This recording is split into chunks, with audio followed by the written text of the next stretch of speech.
More than 200,000 years ago, human beings may already be arranging grass into sleeping places. That is an astonishing thought. Long before mattresses, bedrooms, pillows, or anything resembling a fitted sheet. Someone looks at a patch of cold earth and decides that sleeping directly on it is simply not good enough. Tonight, you are that person. The daylight is fading. The air carries the smell of dust, crushed leaves, old smoke, and damp stone. Somewhere beyond the shelter, insects begin their evening chorus. You lower yourself toward a shallow bed of grasses, perhaps softened with leaves or animal hides, while a fire flickers nearby. There is no bedroom door to close, no lock, no glowing alarm clock, no soft mechanical hum from a distant refrigerator, only darkness. So, before you get comfortable, take a moment to like the video and subscribe, but only if you genuinely enjoy what I do here. And if you feel like it, tell me where in the world you're listening from, and what your local time is right now. Now, dim the lights, and allow the modern bedroom around you to become a little less certain. You feel rough ground beneath your back. The first thing to understand about ancient human sleep is wonderfully ordinary. People do not simply collapse wherever exhaustion happens to catch them. Even among very early humans, choosing a sleeping place can involve planning. You search for dryness. You search for shelter from wind. You avoid places where rainwater gathers. You notice where the ground slopes, where loose stones press into your ribs, and where insects seem particularly determined to investigate your ankles. Comfort matters, even when comfort means nothing more luxurious than not waking with a rock embedded in your shoulder. A cave can appear ideal. Stone walls block some of the wind, and an overhanging entrance may keep off rain. Yet caves are not automatically pleasant prehistoric hotels. They can be damp, smoky, crowded, cold, and occasionally occupied by animals whose opinions about human guests are discouragingly firm. So you do not simply find a cave. You find the right part of a cave. The sleeping area is often placed where the ground is relatively level, and where fire smoke can escape without filling the entire shelter. You want warmth nearby, but not so nearby that sparks land on dry bedding. You want some distance from the entrance, but not necessarily so much that you lose sight of what is happening outside. These choices sound simple, but they reveal something important.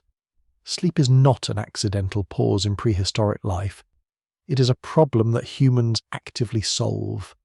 Archaeological evidence from southern Africa suggests that people were preparing plant bedding astonishingly early, at certain ancient sites. Researchers have identified layers of grasses and plant material associated with places where humans lived and rested.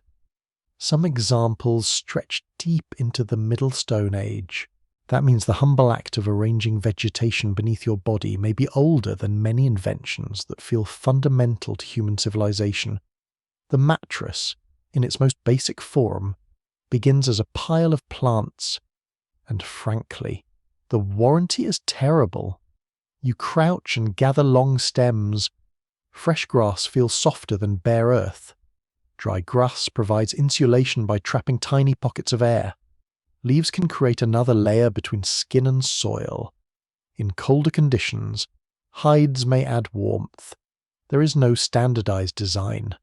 What you use depends entirely on what grows nearby and what animals people are able to hunt. A sleeping surface near a woodland may smell of leaves and bark. Near open grassland, it may be built from reeds or grasses. In colder regions, animal skins become especially valuable, not because anyone is pursuing luxury, but because the ground steals body heat with quiet efficiency. You notice this almost immediately. Lie directly on cold soil and the earth becomes an enormous heat sink. Your body warms the surface beneath you, and the ground calmly takes that warmth away. A layer of vegetation interrupts the process. This is not sophisticated engineering in the modern sense, yet the principle is excellent. Insulation beneath the body can matter just as much as covering placed on top. You shift your weight. The grass crackles softly. A stem scratches your wrist, somewhere nearby. Another sleeper turns over and mutters something that, thankfully, has vanished from the archaeological record. The sleeping place may also be maintained rather than constructed once and forgotten. Old plant material becomes dirty. It collects food scraps, dust, insects, and other unpleasant additions, so bedding can be replaced. At some ancient sites, layers of burnt plant material suggest that sleeping surfaces or occupation floors may have been periodically cleared or burned. Fire, in this context, does more than warm the night. It cleans. Burning old vegetation can reduce parasites and remove accumulated rubbish. Ash itself may also discourage certain crawling insects. Oddly enough, some prehistoric sleeping areas appear to have incorporated ash beneath plant bedding. The reason is still discussed, but one appealing possibility is that ash helped make life difficult for ticks, fleas, and other tiny creatures attempting to share the bed without permission. It is comforting to know that humanity may have been annoyed by unwanted bed companions for an exceptionally long time. You lower your hand toward the pale ash. It feels powdery and cool. The smell is faint, smoky, mineral, almost dry enough to taste. Above it lies the softer vegetation. This simple arrangement turns an uneven patch of earth into something recognizable as a deliberately prepared resting place. And that word, deliberately, matters. You're not merely sleeping somewhere. You're making somewhere sleepable. For early human communities moving through landscapes, this skill is valuable. A group may use one shelter repeatedly, returning when food, water, or seasonal conditions make the place useful. At other times, people may rest in more temporary camps. Not every night takes place inside a dramatic cave. Many nights probably unfold beneath rock overhangs, in woodland clearings, beside river valleys, or in temporary shelters whose materials leave almost nothing behind. Wood rots, grass disappears, hides decay, branches vanish. Archaeology therefore gives you a slightly distorted view. Stone caves preserve evidence unusually well, while countless outdoor sleeping places disappear into soil and time. This creates one of the great difficulties in understanding prehistoric sleep. No agreement has been reached on exactly how typical cave sleeping really was for early humans. Popular imagination fills prehistory with cave dwellers.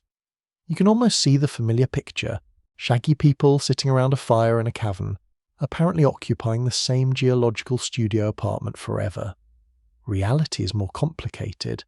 Many human groups are mobile. They follow animals, plants, water, seasons, and changing weather. A cave may be an excellent shelter when conveniently located, but humans cannot carry the cave with them. So shelters must sometimes be built. Branches can form a frame. Leaves, grasses, reeds, or hides can provide covering. Windbreaks reduce exposure. Even a shallow arrangement can change how cold a night feels. Direct evidence for the earlier shelters is frustratingly rare because the materials are so perishable. A structure made from branches may work perfectly for its builders and then leave almost no recognizable trace after thousands of years. You begin to appreciate how much human history simply dissolves. Stone tools survive, bones may survive, a comfortable little pile of grass usually does not, and yet small clues remain. Microscopic plant traces, burned layers, patterns in sediment, clusters of objects showing where people repeatedly worked, ate, or rested. From these, archaeologists try to reconstruct spaces that once smelled of smoke, sweat, crushed leaves, cooked food, wet hide, and warm bodies. Your own sleeping position is another mystery. There is no prehistoric instruction manual politely explaining whether everyone curls on one side, sleeps on the back, or fights over the warmest patch near the fire. But practical pressures encourage certain habits. Curling the body conserves heat. Sleeping close to others can also reduce heat loss, particularly in cold environments. Infants remain near caregivers. Children are unlikely to occupy charming private corners decorated according to personal preference. A sleeping group is probably compact. Bodies lie close. Possessions remain nearby. Tools may be within reach. The boundary between sleeping area, living area, and storage area is not always sharply defined. Your bed is not really a bed in the modern sense. It is a zone, a prepared patch of shared human space. You may have a hide beneath you, another over you, and very little between your sleeping place and someone else's elbow. Privacy is not yet the central expectation. Warmth, safety, and belonging matter more. And perhaps there is something strangely reassuring about that. You do not fall asleep sealed away from everyone else. You hear breathing nearby. You hear someone shifting in the grass. You hear the soft pop of burning wood. The group remains physically present even when your eyes close. A curious footnote comes from the plants themselves. At some prehistoric sites, researchers have identified vegetation that may possess insect-repelling properties. Whether people deliberately selected particular aromatic plants for that purpose is difficult to prove. Scholars bicker over how much botanical knowledge should be inferred from these remains. Perhaps useful plants are chosen intentionally. Perhaps they are simply abundant nearby. Perhaps both explanations are true in different places and times. Still, you can imagine the practical experiment unfolding without anyone needing formal science. One plant smells strong, another attracts insects. One stays springy when dry, another turns unpleasantly slimy. Over generations, people notice. Human comfort improves through thousands of tiny observations. You press your palm into the bedding. Some leaves release a sharp herbal scent. The surface is imperfect but noticeably better than stone. This is one of the quiet themes of early human life. Innovation does not always arrive as a spectacular invention. Sometimes it is simply the decision to put something soft underneath yourself. A grass bed does not look impressive in a museum. It leaves no shining artifact. Nobody carves their name into it. But night after night, a better sleeping surface can mean greater warmth, fewer bites, less discomfort, and more useful rest. And rest matters enormously. Your body repairs itself during sleep. Your brain processes memories. Your attention recovers. A group whose members sleep poorly becomes slower, less alert, and less capable of responding to danger. Early humans do not need modern sleep science to notice that exhaustion is a problem. They feel it. You feel it too. Your limbs grow heavier as the night deepens. The warmth held inside the grass becomes more noticeable. Stone above you radiates the coolness of the evening, while the earth beneath you feels slightly less hostile because layers of plants separate it from your skin. The fire is not bright enough to erase the darkness. That matters. Ancient night is genuinely dark. Without electrical lighting, the world beyond flame or moonlight quickly becomes indistinct. Shapes lose their edges. Familiar ground turns uncertain. The sleeping place therefore becomes more than physical padding. It becomes a small centre of familiarity. Here is your fire. Here is your bedding. Here are the people whose breathing you recognize. Here are the tools placed where hands can find them. The surrounding darkness may be enormous, but this small patch has been arranged by human intention. You have changed it, only slightly, perhaps. Yet that slight change is enough. You stretch your legs and feel the dry stems shift beneath your heels. Smoke drifts upward. The scent of crushed plants settles close to the ground. The stone at your side is cool when your fingers touch it. Nothing here resembles a modern bedroom, and yet almost everything important is already beginning. You seek softness. You seek warmth. You seek dryness. You make the place cleaner when it becomes dirty. You choose materials that seem more comfortable than others. You sleep near people you trust, and beneath all the vast differences of time, Your ancient bed suddenly feels surprisingly understandable. The grass settles, the fire gives a small crack. Your eyes grow heavy. For now, the ground is softened, the shelter holds, and the night gathers quietly around the little sleeping place you have made. Night settles completely, and the world changes character. In daylight, the landscape gives you distance. You can see a slope, a line of trees, a moving animal, a patch of open ground. Darkness removes that advantage with astonishing speed. The land is still there, of course, but now it announces itself mostly through sound. A branch snaps somewhere beyond the fire.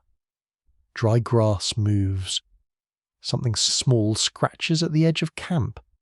You cannot tell whether it's a mouse, a lizard, or something with considerably larger teeth. This is one of the central facts of sleeping as an early human. Rest must happen in a world that does not become safe simply because you are tired. Large predators share many of the same landscapes as ancient humans. Lions, leopards, hyenas, wolves, bears, and other carnivores vary according to region and period. But the basic problem is universal. Darkness favors creatures whose hearing, smell, or night vision may be considerably better than yours. You still need sleep, so the group becomes part of the solution. Sleeping near other people gives you something no blanket can provide. More ears, more noses, more chances that someone notices danger before it arrives. A person coughs, another shifts position. Someone lifts their head because the sound outside does not quite fit the ordinary pattern of the night. Your survival does not depend entirely on your own senses. That is an enormous advantage. Records from much later societies confirm what common sense already suggests. Human beings often organize nighttime vigilance when danger is expected. For prehistoric groups, direct records obviously do not exist, but many researchers consider some form of shared vigilance highly plausible. The question becomes whether anyone deliberately stays awake. Perhaps one person watches while others sleep. Perhaps vigilance happens less formally, with different people waking at different times through the night. Perhaps nursing mothers, older adults, light sleepers, and people disturbed by the fire naturally create overlapping periods of wakefulness.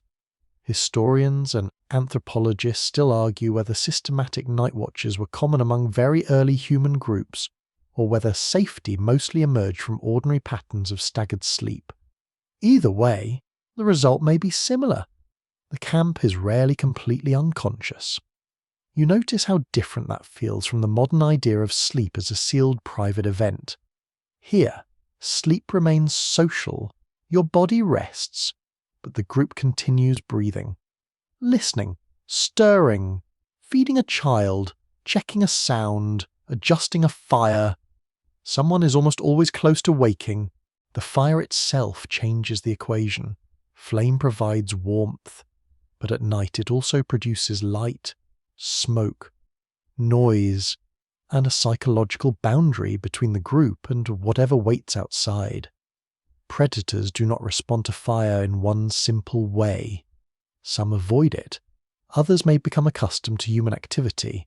Still, controlled fire offers humans a powerful advantage once it becomes a regular part of camp life.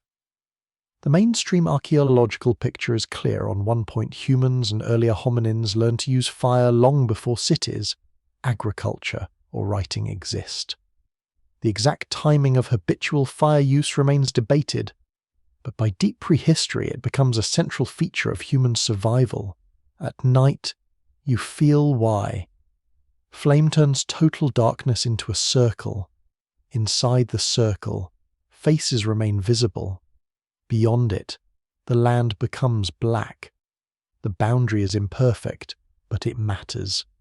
You can imagine arranging burning wood so that embers last as long as possible. Large logs burn slowly. Smaller branches flare quickly. Damp wood smokes more. Dry wood catches easily. No one needs a chemistry lesson to learn this. Experience teaches, if the flame dies too early, the temperature drops. If it burns too strongly, sparks become a problem. If smoke blows directly into the sleeping area, everyone begins coughing, blinking, and silently reconsidering whoever chose the campsite. The wind determines much of your comfort. You lie on one side, smoke drifts away. A few minutes later, the breeze changes direction with the cruel precision of a joke. Now the smoke is in your face. You move, the smoke follows. Some human experiences appear to be timeless. Smoke has one useful quality. However, it discourages many insects. Mosquitoes, flies, and other biting creatures can turn a warm night into a miserable exercise in repeated slapping. In some environments, insects are more than irritating. They can carry disease, disturb sleep, infect wounds, and make exposed skin painfully uncomfortable. So smoky air may be unpleasant but useful. You can almost hear the ancient calculation. Eyes watering slightly. Acceptable. Covered in bites by sunrise. Less appealing. Oddly enough, people in many traditional societies have used smoky fires specifically to discourage insects, and it is reasonable to suspect that this practical benefit is extremely old. The smoke settles low for a moment. You smell resin, charred bark, and the faint bitterness of ash. A mosquito whines near your ear.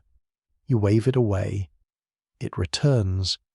This insect displays a level of personal commitment that would be admirable in almost any other profession. Small creatures may be more persistent than large predators. Fleas hide in sleeping material. Ticks crawl through vegetation. Ants discover food scraps. Beetles appear wherever beetles decide their presence is urgently required. This nighttime world is crowded at a scale you barely notice during the day. Your skin becomes a warning system. A tickle on the ankle, a prick near the wrist, a faint movement through hair. You scratch without fully waking. Then there is the cold. Even in warm climates, temperatures can drop sharply after sunset. In open landscapes, heat escapes quickly. Wind makes exposed skin feel colder. In desert regions, the contrast between day and night can be dramatic. Cold affects how people arrange themselves. You curl your knees toward your chest. You place your arms closer to your torso. Bodies nearby become sources of warmth. Children are tucked close to adults. Infants remain pressed against caregivers. A group sleeping close together can conserve warmth more effectively than individuals scattered across the ground. This is not sentimental. It is physics. Human bodies produce heat constantly, and sleeping close allows some of that warmth to be shared. There may also be emotional comfort in contact. A familiar arm, shoulder, or breathing rhythm tells your half-awake brain that you are not alone. In darkness, that signal matters. Your hearing grows more sensitive because vision becomes less useful. Every sound earns attention. The crackle of embers is familiar. The squeak of insects is familiar. The sudden bark of an animal in the distance is not. You wake partially. Your head rises. Others move too. For a few seconds, nobody speaks. Then the sound fades. The group settles again. Sleep does not necessarily mean 8 uninterrupted hours of total stillness. It can include many small awakenings so brief that no one remembers them clearly. This makes ancient sleep difficult to reconstruct. Archaeologists can recover hearths, bones, tools, and plant remains. They cannot excavate a yawn. They cannot find the exact moment someone wakes at midnight because a hyena calls. They cannot measure how long a frightened child remains awake against a parent's chest. Much of nighttime life leaves no durable trace.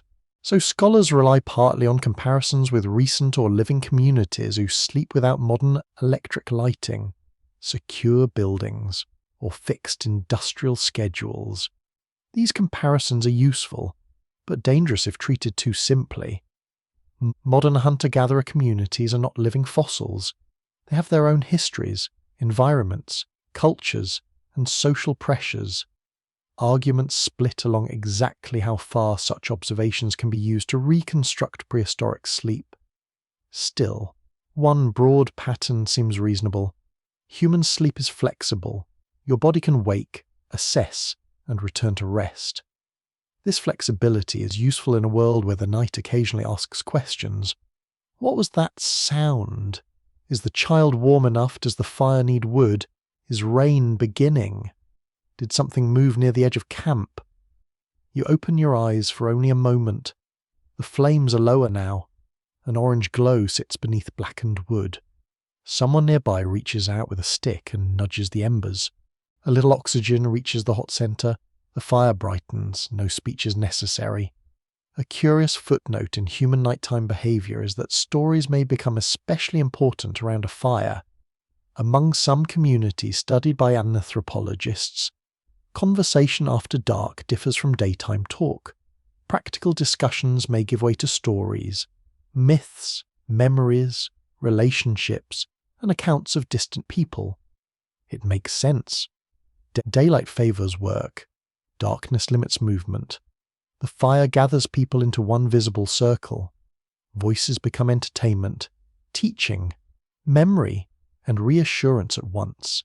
You hear a story that you already know. You know where it is going. That does not matter. Repetition is part of the pleasure. A familiar tale makes the night feel structured. The dark outside may be unpredictable, but the story follows its path. A dangerous animal appears. A clever person survives. A foolish person ignores advice. Everyone listening already knows this will end badly for the foolish person, because bedtime stories have apparently been warning humans about poor decisions for a very long time. Gradually, voices soften. Children fall asleep first. Adults speak more quietly. The fire lowers. One person remains sitting. Whether this person is officially keeping watch or simply not yet tired is impossible to know. You notice the posture. Head raised. Eyes toward the dark. A tool lies within reach. There is no panic in it. Danger is simply part of the environment. That distinction matters. Ancient humans do not necessarily spend every night trembling in terror. Familiar threats become ordinary. You learn which sounds matter and which do not. A rustling rodent is annoying. A distant predator call may be worth attention. A nearby sudden silence can be more worrying than noise. Knowledge turns fear into judgment. You learn the night. The group learns it together. Even sleep becomes a shared skill. Balance between vulnerability and trust. The darkness remains vast. Teeth still exist beyond the glow. Insects continue their tiny campaigns. Cold creeps in when the wind shifts. Yet your body begins to surrender to sleep because other people are close, because the fire still holds, and because human beings have found a way to rest without requiring the world to become harmless first.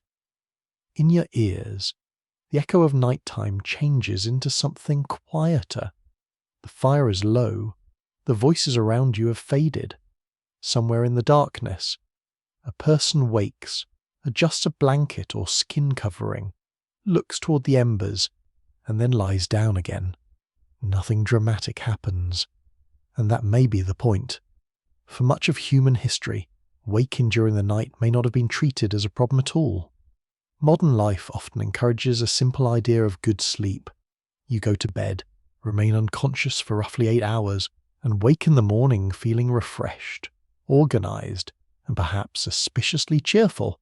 Ancient sleep may have been less tidy. Your night can contain pauses. You sleep for several hours, wake for a while, then sleep again. This pattern is often called segmented sleep or biphasic sleep, and it has become one of the most fascinating topics in the history of human rest. The basic idea is simple. Instead of one long block, sleep is divided. A person might fall asleep not long after darkness, wake sometime in the middle of the night, remain awake for an hour or more, and then return to sleep until dawn. To modern ears, that can sound like insomnia. To people accustomed to it, The awakening may feel completely ordinary. You open your eyes. The room, hut, shelter, or camp is dark. Your body is not alarmed. You do not immediately begin calculating how many hours remain before morning. There is no glowing clock beside your head to announce that it is 2:17 and therefore your entire life is ruined. You are simply awake. Historical records from much later periods clearly contain references to a first sleep and a second sleep. People in parts of pre-industrial Europe sometimes describe the night using exactly this kind of division. That fact has encouraged researchers to ask whether segmented sleep may represent an older and more widespread human pattern. The question is tempting because artificial lighting has changed the night dramatically. Before electric light, darkness arrives with far more authority. Candles, oil lamps, and fires provide limited illumination. They cost fuel. They produce smoke. They do not turn midnight into afternoon. Once the sun disappears, activity becomes more restricted. If you go to sleep earlier because darkness arrives early, your total time in bed can become longer than the amount of sleep your body actually needs. A natural period of wakefulness might then appear in the middle. Experiments have added another interesting clue. When modern people spend long periods with extended darkness and without strong artificial evening light, some develop sleep divided into two portions with a calm waking interval between them. This does not prove that all ancient humans slept this way, but it shows that the pattern is biologically possible without being pathological. Your body has rhythms. Sleep pressure builds through the day, hormones shift, core temperature changes. Light entering the eyes influences your internal clock. Remove late evening brightness, and those rhythms may behave differently. You begin to understand how strange modern nights really are. A person living thousands of years ago does not sit beneath bright ceiling lights at 10 at night. There is no television glowing across the room. No phone held 12 inches from the face. No kitchen shining like a small airport terminal while someone considers making toast for no obvious reason. Darkness arrives, and darkness has consequences. People may begin resting earlier, yet this does not necessarily mean they remain asleep until morning. You drift through a first period of sleep, then awareness returns. The transition can be gentle. You hear a fire being stirred. A child murmurs. Someone coughs. The air feels colder than it did when you first lay down. Your mind is surprisingly clear. What do? The answer depends on culture, place, season, household, and era. In later historical accounts, people sometimes use the middle of the night for prayer, conversation, sex, small tasks, reflection, or simply lying quietly awake. In an ancient camp, a waking interval could also be practical. You might check the fire, you might drink water, you might listen for animals, you might nurse an infant, you might adjust coverings or move closer to warmth. You might speak softly with another person who is awake. None of these activities requires the night to become fully active. This is important. Segmented sleep does not mean everyone throws a cheerful midnight party. The atmosphere can remain subdued. You're awake inside the night rather than ending the night. A curious footnote appears in old descriptions of nocturnal life. The quiet interval between sleeps was sometimes regarded as an unusually reflective time. The mind, freshly emerged from several hours of rest, may feel different. Dreams are still close. The world is silent. Responsibilities have not yet resumed. It is easy to imagine why people might use that interval for thinking, remembering, or telling dreams to someone nearby. Dreams themselves become especially interesting when sleep is divided. You wake directly from a dream and have time to consider it before returning to sleep. In cultures where dreams carry religious, medical, or social meaning, this waking interval could make them feel especially vivid. You do not have to believe a dream predicts the future to understand the emotional effect. A strange dream in total darkness can seem much more important than the same dream remembered while brushing your teeth under fluorescent light. The problem for historians is evidence. records confirm segmented sleep in some historical settings, particularly in pre-industrial societies with surviving written sources, but deep prehistory gives no diaries, no one scratches into a cave wall, woke between first and second sleep, fire smoky, neighbour snoring. Archaeology cannot easily reveal whether a person sleeps continuously or in 2 blocks. This creates a serious limit. Historians still argue whether segmented sleep was once a near universal human pattern, a common but culturally variable habit, or simply one option among many. That debate remains lively because different kinds of evidence point in different directions. Historical texts support the existence of divided sleep. Laboratory studies show that human sleep can become segmented under long periods of darkness, but studies of some contemporary small-scale societies do not always reveal a clear first sleep and second sleep pattern. In some groups, people sleep in one main period with frequent brief awakenings. In others, sleep timing varies greatly by season, temperature, workload, age, and individual preference. So the ancient night refuses to fit into one neat model. That is probably closer to reality anyway. Human beings are adaptable sleepers.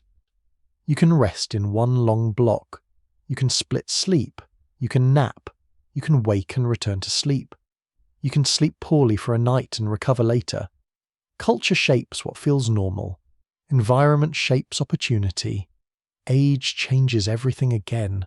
An older adult may wake more often.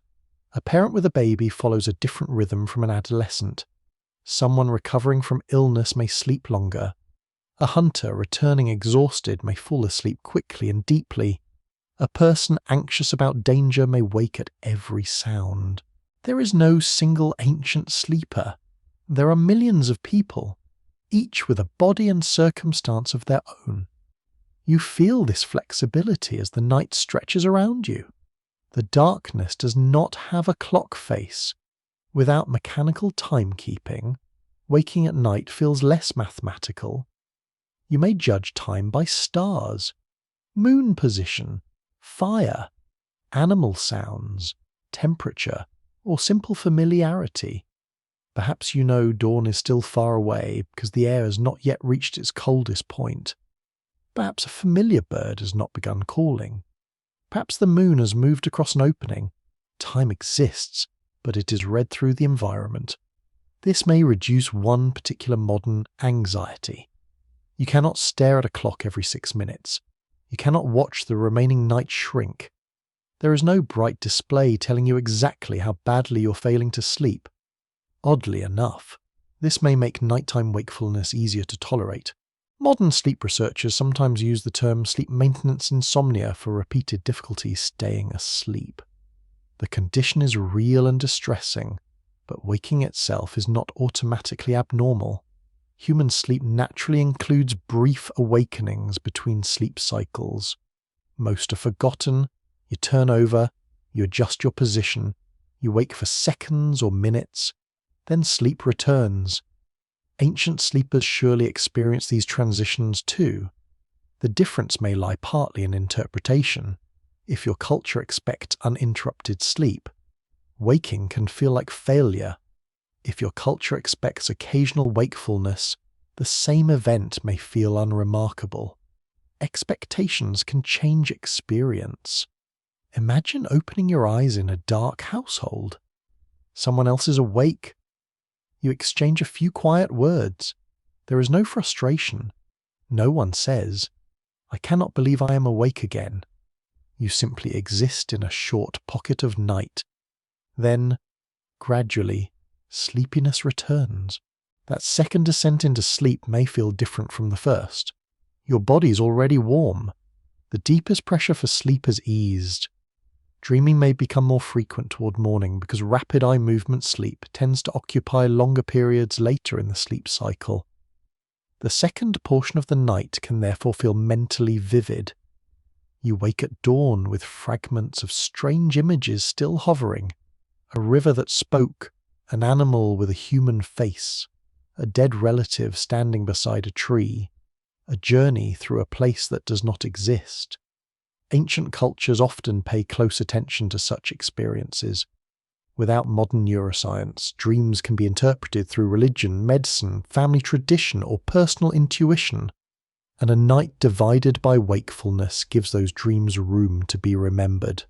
Still, it is important not to romanticize the pattern. Segmented sleep is not automatically superior. Ancient people can be exhausted. They can suffer from pain, anxiety, illness, cold, noise, hunger, pregnancy, age, parasites, and countless other disruptions. A peaceful midnight interval is only one possibility. Another possibility is lying awake because your joints hurt and someone nearby is snoring with the confidence of a thunderstorm. Humanity has always contained both poetry and irritation. The deeper lesson is not that there was once one perfect natural sleep schedule. It is that sleep has always been flexible. Your body can tolerate variation.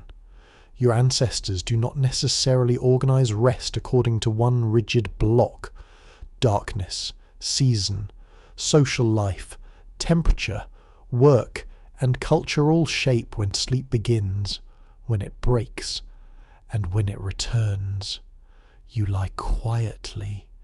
The air is cool against your face. Someone shifts nearby. For a little while, you're awake without needing to fix anything. Then your thoughts become softer. Sounds lose their edges. The dark feels less like an interruption and more like a space between two stretches of rest. Your eyes close again, and sleep returns without ceremony. Your sleeping place begins to rise from the floor. It happens slowly, across generations rather than in one brilliant moment. A family settles in the same house for longer periods. Walls become more permanent. Roofs are repaired instead of abandoned. Grain is stored nearby. Pots accumulate.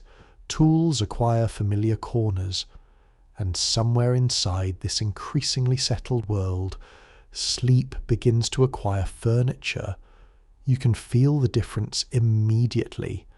Instead of lowering yourself onto whatever surface has been prepared for the night, you approach a place that has been built for resting. Perhaps it is only a raised platform of packed earth. Perhaps it is a wooden frame covered with reeds. Perhaps woven mats soften the surface. It is still far from a modern mattress, but the bed is becoming a thing. That change belongs partly to the agricultural revolution. As farming spreads through parts of the world, many communities become less mobile. Houses can now contain features that would be absurdly inconvenient for people who regularly move camp. A heavy bed frame, for example, is a wonderful possession until somebody tells you the entire household is leaving tomorrow morning. Permanent homes change the calculation. You can invest labour in objects that remain in one place. You can build shelves. You can make storage bins. You can smooth floors. You can create fixed platforms. And you can begin giving sleep its own architecture. In some early farming settlements, archaeologists find raised interior platforms built along walls. These surfaces may serve several purposes. People can sit on them, work on them, store things on them, and probably sleep on them. A platform has obvious advantages. It lifts your body above the coldest part of the floor. It separates you slightly from dirt and household debris. It provides a flatter surface. It can also define a particular part of the room without requiring anything as extravagant as a separate bedroom. You step onto one. The packed surface is firm beneath your feet. A woven mat lies across it. Someone has added a folded hide or a bundle of reeds. It does not bounce. There is no pillow menu. Still, compared with a rough household floor, it feels remarkably civilized. The idea of elevation becomes important in many cultures. Once a sleeping surface rises from the ground, it can be supported in different ways. Wooden legs, cross pieces, rope, leather strips, woven fibres. The exact construction varies depending on available materials and woodworking skill. Wooden beds have one unfortunate archaeological habit. They rot. A beautiful frame that survives for generations in a dry house can disappear almost completely over thousands of years. so early beds often survive indirectly. You find stains where wood once stood, you find fittings, you find impressions, you find artistic representations from later periods, or in places where stone furniture is practical, you find the furniture itself. At Skara Brae, a Neolithic settlement in the Orkney Islands, houses built from stone contain remarkable stone furnishings. Beds, storage spaces, and other household features are incorporated directly into the structures. Records from the archaeology confirm that these homes contain large stone bed spaces positioned against walls. Imagine climbing into one. The Orkney wind presses against the house outside. Inside, your bed is essentially a stone box. This sounds less comfortable than the phrase bed usually promises, but stone is only the framework. You would not necessarily sleep directly on it like a person attempting to prove a philosophical point. Organic materials could cover the surface: heather, straw, animal skins, wool in later contexts. A hard base can support a much softer upper layer. The bed frame survives.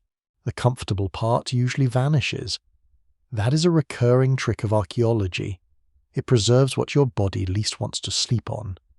The more comfortable materials quietly disappear, settlements become wealthier, and craft skills become more specialized. Beds can become more elaborate.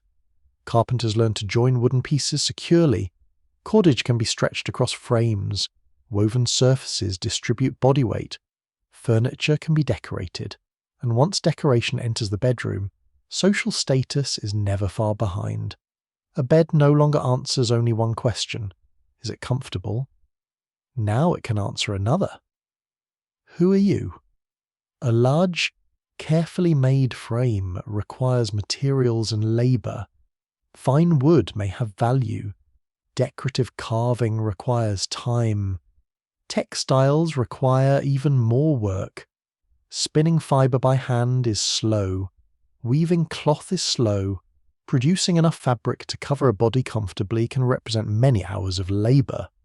You run your fingers across a woven blanket. To modern hands, the material might feel coarse. To the person who owns it, it may represent considerable wealth. Comfort is expensive when every thread must be produced manually. The same is true of bedding. Stuffing a pad with straw or plant fibres is relatively simple. Creating finely woven covers, soft woolen layers, or decorated textiles requires resources. As a result, the wealthy can sleep differently from the poor long before anyone invents luxury mattress advertising. One household may have substantial raised frames with layers of coverings. Another may rely on simple mats. One person may own several textiles. Another may wrap in a single garment used during the day. Sleep becomes another place where inequality can be felt physically. You notice it at the end of a working day. One back settles onto a thick padded surface. Another meets a thin reed mat. Social hierarchy has many forms. Some of them are very hard on the hips. Head support also begins taking intriguing forms. A modern pillow seems so obvious that it's easy to assume everyone must eventually invent the same soft rectangle. They do not. Across ancient society, people use folded textiles, rolled hides, bundles of plant material, wooden supports, and rigid headrests. A headrest can look bafflingly uncomfortable. Instead of cushioning the whole head, it supports the neck or lifts the skull on a shaped surface. Why choose something so firm? Practicality may matter. Rigid supports are durable. They are easier to keep away from crawling insects than large piles of soft material.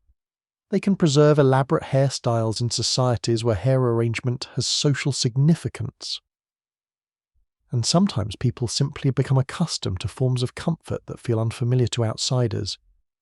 A curious footnote is that shaped headrests have been used in many different parts of the world, often by communities with no direct connection to one another. Apparently, humanity repeatedly looks at a soft pillow and decides that a small wooden support might be worth considering. You place your neck against one experimentally. For several seconds, you wonder whether this is rest or punishment. Then you adjust the angle. Suddenly it makes more sense. Comfort is partly learned. The body becomes accustomed to familiar surfaces. Someone raised sleeping on a firm mat may find a deeply sinking mattress strange. Someone accustomed to a soft modern bed may consider a woven platform brutally unforgiving. There is no single timeless definition of a comfortable bed. Culture trains your expectations. So does climate. In hot regions, a thick pile of insulating bedding can be unpleasant. A lighter woven surface allows air to circulate. In cooler regions, thick coverings become valuable. Humidity matters too. A raised frame can keep bedding away from damp ground. Insects matter. Dust matters. The availability of reeds, wood, wool, hides, and plant fibers shapes the final design. The bed becomes a small environmental technology. And then there is cleanliness. A permanent house accumulates dirt differently from a temporary camp. Cooking produces soot. Grinding grain produces dust. Animals may enter. Food is stored. People work indoors. Floors collect debris. Raising the sleeping surface can create a symbolic, as well as practical separation between everyday mess and the place where the body rests. You sweep the floor. Dust rises into a beam of sunlight. The bed platform remains above it. This is not modern hygiene, but it is organization. Domestic space develops zones. Cooking here, storage there, sleeping along this wall, work near the doorway. The home gains structure. Scholars bicker over how specialized these areas really were in the earliest farming houses. A platform interpreted as a bed may also have served as a bench, work surface, or storage area during daylight. The distinction may be misleading. Furniture does not have to serve only one purpose. A platform can be a seat in the morning and a bed at night. A woven mat can be rolled up during the day. A blanket can double as clothing. In households where space is limited, flexibility is sensible. You do not necessarily own a room devoted entirely to unconsciousness. That would be an extraordinary luxury. Instead, the household transforms itself through the day. Objects move, mats unroll, textiles come out of storage. A place used for preparing food may later become quiet. A raised platform becomes a sleeping surface once work ends. This daily transformation makes bedtime visible. Someone shakes out a mat. Someone brings a covering. Someone rearranges objects. Someone claims a preferred position. And preferences surely exist. Perhaps an older family member receives the warmer place. Perhaps a child wants to sleep close to a parent. Perhaps the household head has the largest frame. Perhaps status determines who sleeps where. The evidence rarely gives you every answer. But furniture creates possibilities for hierarchy. A larger bed can mark importance. A decorated frame can display wealth. A separate sleeping platform can suggest privilege. Once possessions enter the sleeping space, bedtime becomes part of material culture. Your bed tells a story even when you're not in it. Its size tells how much space your household can spare. Its materials reveal local resources. Its construction shows craft knowledge. Its coverings hint at labor and wealth. Its position reveals something about how the house is organized. And its wear marks record repeated use by bodies long gone. You sit on the edge of a wooden frame. The joints creak. Cords stretched beneath the bedding give slightly under your weight. The sound is remarkably familiar. Humanity has apparently been making squeaky furniture for quite some time. There is something intimate about that tiny noise, not monumental, not heroic. Nobody conquers an empire. Nobody raises a temple. A tired person simply sits down at the end of the day and hears the bed complain. Civilization is often described through agriculture, cities, writing, and kings. But it also appears in smaller adjustments. A smoother place to lie. A frame that keeps the body off the floor. A woven mat made carefully enough to last, a head support shaped to fit the neck, a blanket requiring weeks of accumulated labour. These objects tell you that sleep is becoming something people furnish. You lower yourself onto the surface. The room smells faintly of grain, wood, smoke, and woven fibre. Your hand finds the edge of the frame. It is solid, permanent, made to remain. For the first time, perhaps, your sleeping place feels less like a temporary patch of earth and more like a possession. A piece of the household belongs to sleep, and when your eyes close, comfort itself has begun to acquire craftsmanship, value, and status. The house is quiet, but not private. You lie down within arm's reach of other people. A child turns in sleep. Someone clears their throat. A relative mutters from the far side of the room. Near the doorway, an animal shifts its weight and gives the floor a soft scrape with one hoof. This is bedtime in many ancient households. The modern idea that every person should have a separate bedroom, a closing door, and perhaps a little sign requesting that everyone else stay out is remarkably recent by historical standards. For much of the ancient world, sleep is crowded. Homes are often small, families can be large, servants, labourers, apprentices, guests, and extended relatives may share the same domestic space.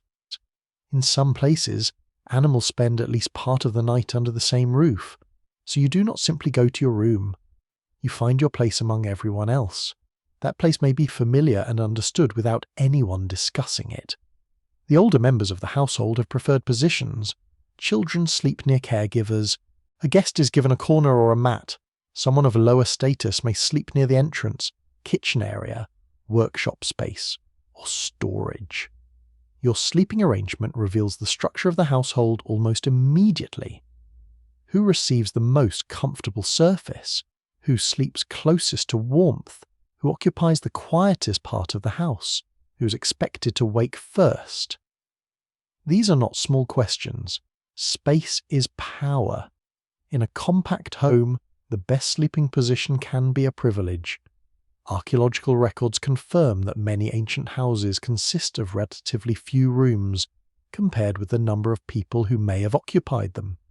In numerous farming settlements and early towns, domestic rooms serve several purposes throughout the day and night. A room is not simply a bedroom.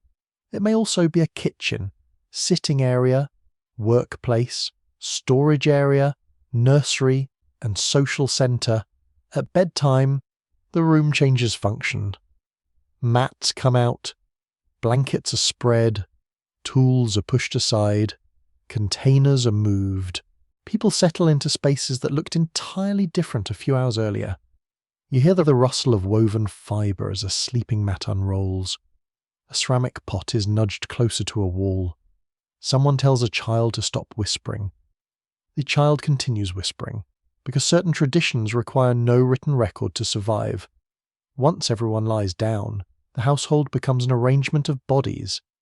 This creates practical problems. Getting up in the middle of the night can require planning. You cannot simply swing your legs from a bed and walk directly to the door. There may be 3 sleeping people in the way. You lift one foot carefully. You step around a child. You avoid a basket. Your toe finds the edge of a storage jar. For a terrible second, you imagine knocking it over. You freeze. Nobody wakes. You continue. Ancient domestic life probably contains a great deal of quiet midnight obstacle navigation. Privacy, in the modern sense, is limited. Even when separate rooms exist, they may not belong permanently to one individual. Curtains, screens, raised areas, or furniture can create divisions. But sound moves easily through most houses. You hear everything. Coughing, snoring, a baby waking, 2 relatives arguing in low voices, someone getting up before dawn, someone returning later than expected. The household is acoustically transparent. You learn not to react to every sound because there is no alternative. This shapes social expectations. Behaviours that would feel intrusive in a modern private bedroom may simply be ordinary in a shared sleeping environment. Changing clothes, tending to children, waking during illness, or speaking quietly at night happen near other people. The boundaries of modesty are therefore cultural rather than universal. You do not necessarily require visual isolation to feel that you have a proper place. Your privacy may consist of a familiar corner, a particular blanket, the space beside a certain wall, the knowledge that others understand not to disturb you unless necessary. It is less about walls and more about social rules. This becomes especially important in multi-generational households. Grandparents may sleep close to grandchildren. Adult siblings may remain under the same roof. Married couples may share domestic space with parents, children, servants, or other relatives. There is little possibility of pretending that family life is tidy. Illness is visible, age is visible, pregnancy is visible, restlessness is visible. You watch the whole human cycle at close range. A child wakes from a bad dream and reaches toward an adult. An elderly relative needs help sitting up. Someone comes home tired and lies down without much conversation. The household absorbs all of it. In many ancient societies, the home is also a workplace. This makes nighttime crowding even more complicated. A weaver may keep equipment indoor. A craftsperson stores tools nearby. Food is processed, dried, ground, or cooked within the house. Containers occupy walls. Fuel is stacked. Textiles hang from pegs or beams. Sleeping space must fit around the material life of the household. You do not enter an empty room prepared exclusively for rest. You lie among evidence of the day. There is a faint smell of flour from ground grain. Smoke clings to rafters. Oil, leather, wool, herbs, or dried fish may add their own contributions. The air does not smell like lavender sleep spray. It smells like people making a living. Animals can intensify the experience. In some agricultural settings, livestock are kept close to human living areas for security, warmth, convenience, or protection from theft and predators. That does not mean every ancient family sleeps in a cheerful pile with goats. Housing arrangements vary enormously, but human and animal spaces can be closely connected. A lower area may hold animals while people sleep on a raised section. A courtyard may contain pens. Small animals may wander into domestic rooms. Chickens are not famous for respecting architectural boundaries. Oddly enough, the warmth produced by livestock can be useful in cold conditions. An animal shelter attached to or beneath human living space can contribute heat. It can also contribute smell. History rarely gives you one benefit without sending an invoice. You lie awake for a moment. There is straw nearby. A sheep shifts against wood.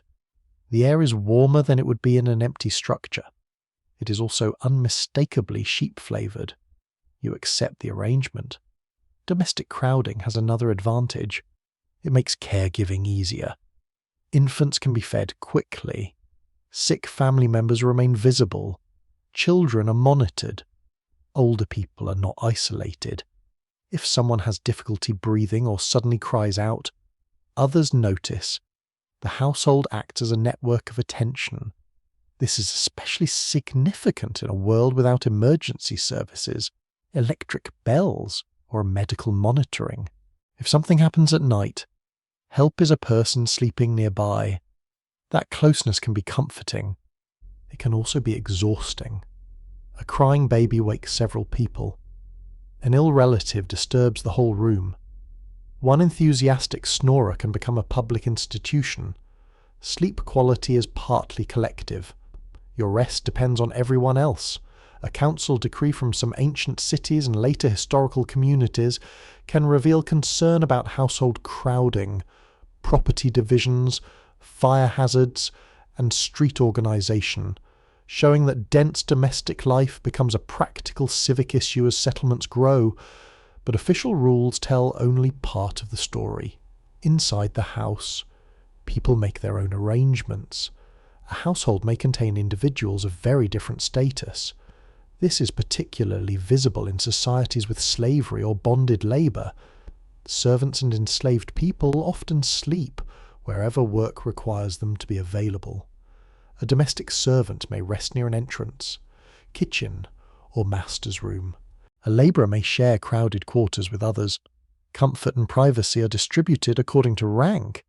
The inequality is immediate. You can see it simply by looking at who gets a bed. A wealthy household may possess several sleeping chambers and still assign cramped conditions to servants. A poor household may have no separate sleeping chamber at all.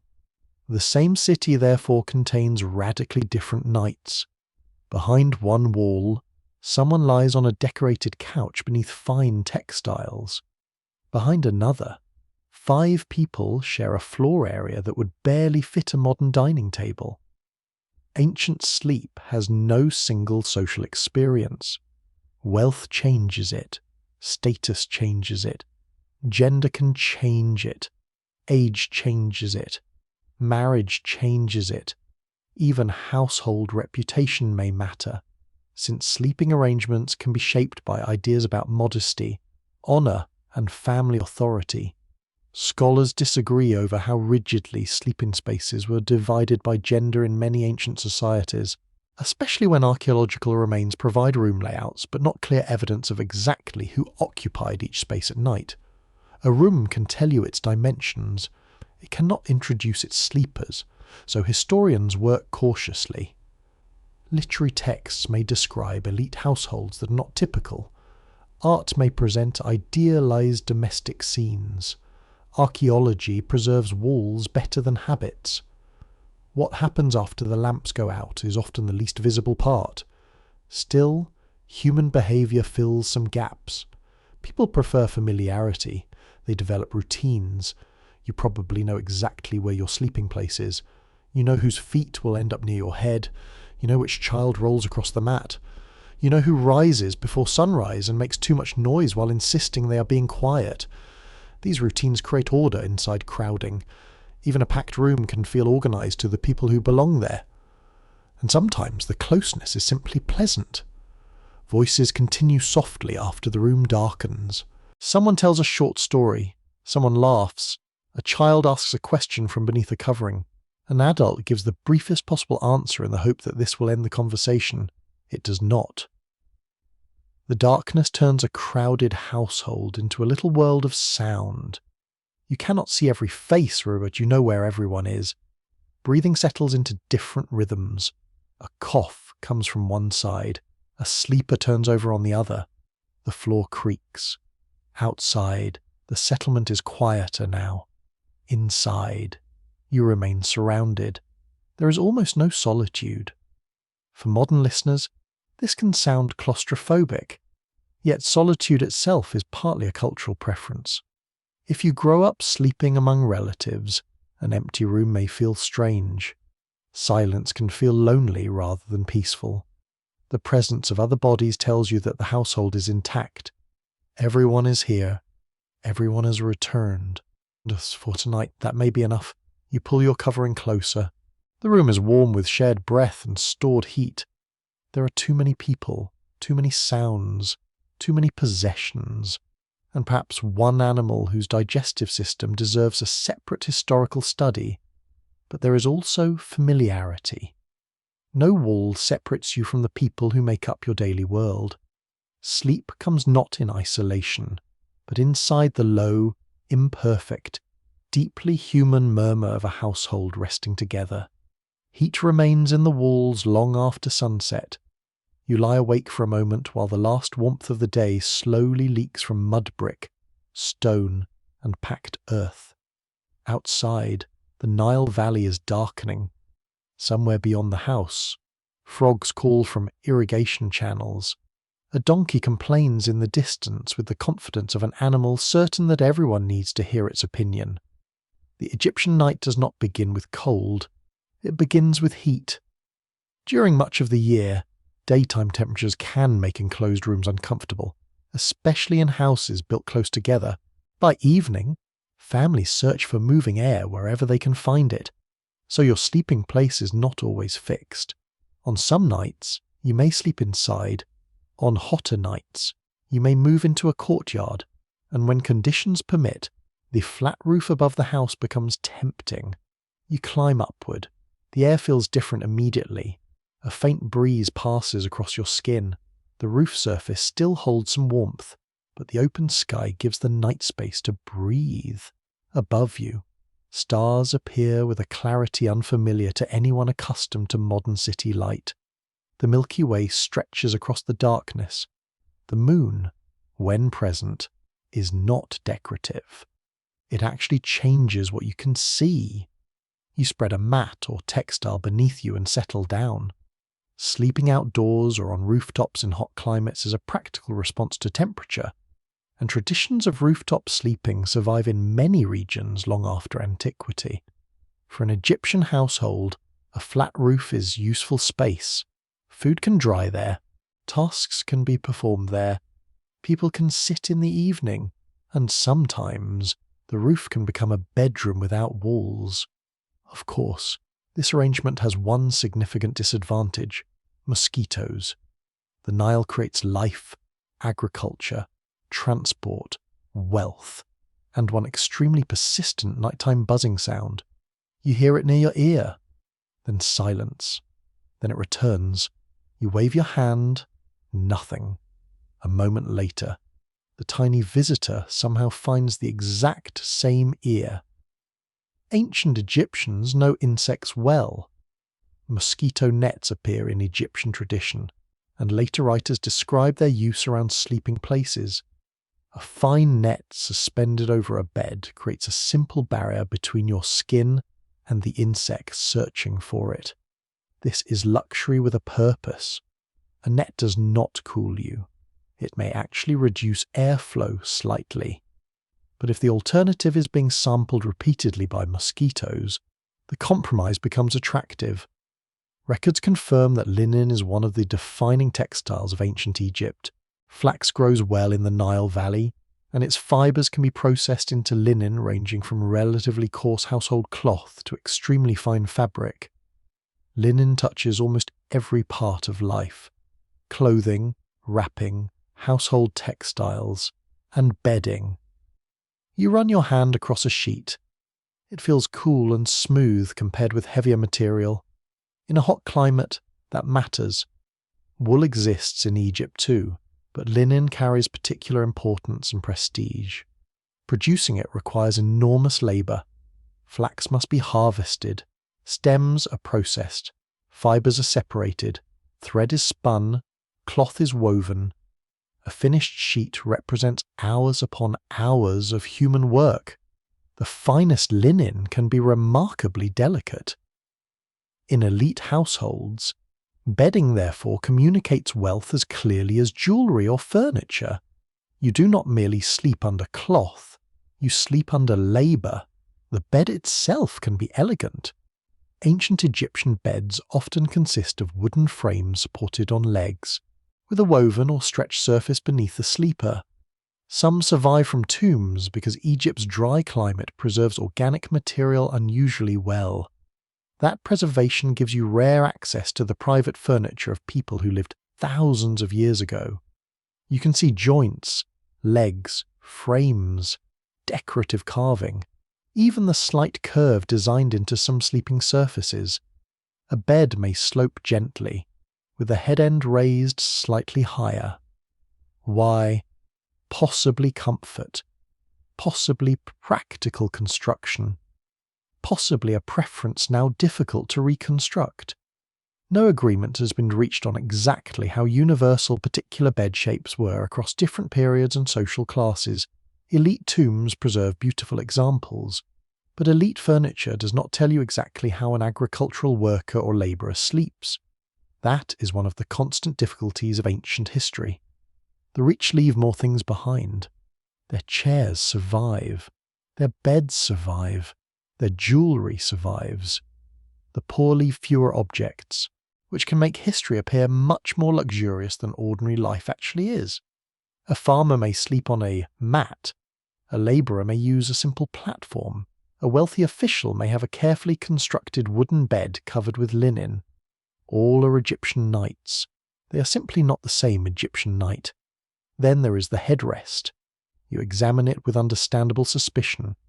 Instead of a soft pillow, you find a rigid support, often made from wood, stone, ivory, ceramic, or other materials. It has a curved upper piece designed to support the head or neck, usually raised on a short column above a base. It looks elegant. It also looks like furniture designed by someone personally offended by pillows. Yet headrests are widespread in ancient Egypt. They appear in daily life and in tombs. Some are plain, others are beautifully decorated. You lower your head carefully. The curved support fits beneath the neck or head. At first, the sensation feels strange. Then the logic becomes clearer. Your head remains elevated. Air can circulate around it. Elaborate hair arrangements are less likely to be flattened. And crawling insects must negotiate considerably more architecture before reaching your face. Oddly enough, Egyptian headrests also carry protective meaning. Some surviving examples include religious imagery associated with guarding the sleeper. Sleep is not merely physical rest. It is a vulnerable condition. You close your eyes, you lose awareness of the room.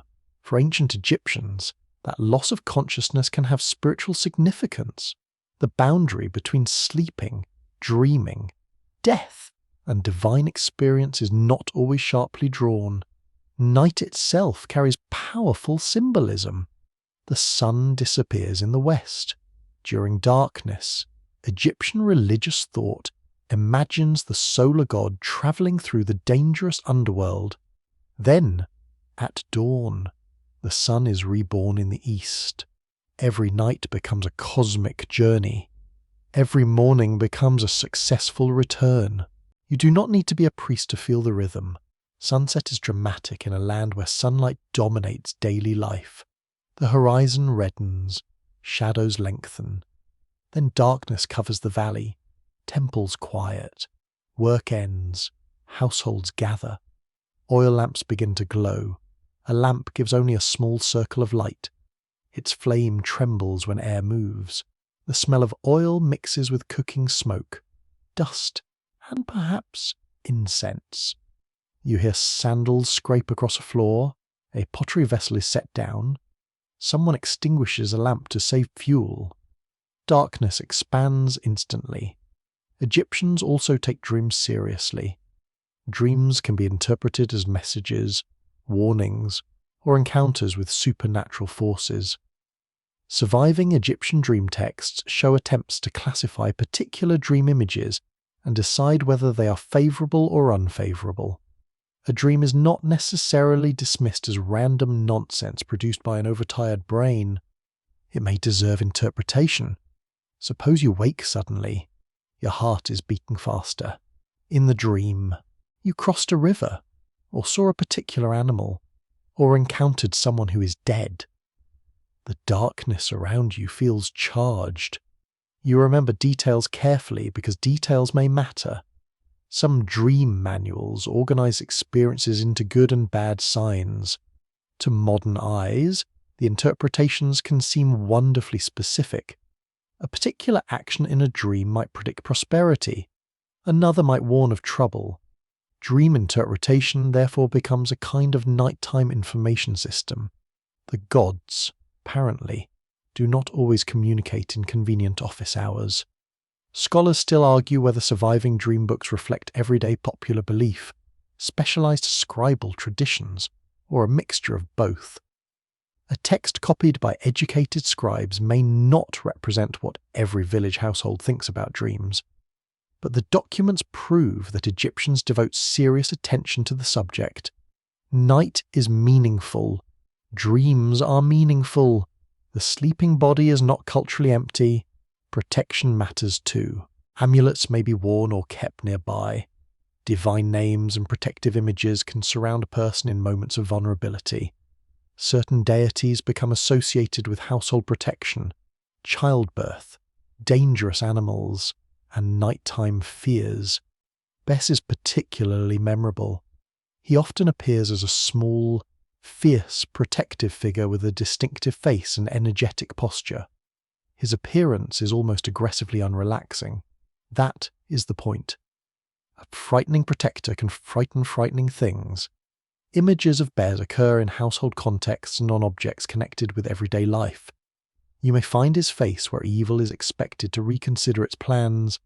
Tawere, represented with features of a hippopotamus and other animals, is another protective presence strongly connected with childbirth and family life. For pregnant women and young children, nighttime protection carries special urgency. Birth is dangerous. Infant mortality is high. Illness can arrive without explanation.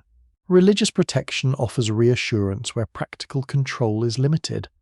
A household might therefore combine what modern minds separate into different categories. A mosquito net provides physical protection. An amulet provides spiritual protection. A headrest supports the body and may carry protective symbolism. A prayer gives emotional reassurance. There is no need to choose only one. You use everything available. Practicality and belief lie side by side. The environment adds its own rhythm. Agricultural life follows the Nile, seasons, fields, and daylight. Work can begin early, particularly when heat encourages people to use cooler morning hours. That shapes bedtime. You know dawn matters. The eastern horizon will brighten. Birds will become noisy. Household tasks will resume. People responsible for irrigation, animals, food preparation, crafts, or official work do not have unlimited freedom to sleep until they feel inspired. Ancient life has schedules even without electronic alarms. Human voices work perfectly well. So do animals. A rooster needs no software update. You shift on the bed. The linen beneath you feels cool where your body has not warmed it. A faint scent of oil remains from the extinguished lamp. Beyond the roof edge, the settlement is settling into silence. The Nile itself is somewhere out in the darkness, moving as it always does. Perhaps you can hear water. Perhaps only insects and distant animals reach you. The stars turn slowly overhead. Your head rests on its curved support. A fine cloth lies across your body. Somewhere nearby, someone else is already asleep. The Egyptian night feels both practical and sacred. Heat determines where you lie. Textiles determine comfort. Insects determine whether a net becomes worth the trouble. Household wealth determines the quality of the bed. Dreams may carry meaning. Protective figures stand watch in wood, paint, clay, or imagination. And beneath the open sky, sleep becomes one more part of the great daily rhythm of darkness followed by light. Your eyes close. The warm roof cools gradually beneath you. The night air moves softly across the linen. Far above, the stars remain sharp and patient. The lamp burns low beside you, and the room smells faintly of olive oil, wool, and warm clay. Outside, a dog barks once and then gives up. Somewhere in the distance, sandals scrape against stone. A door closes, voices disappear into narrow streets.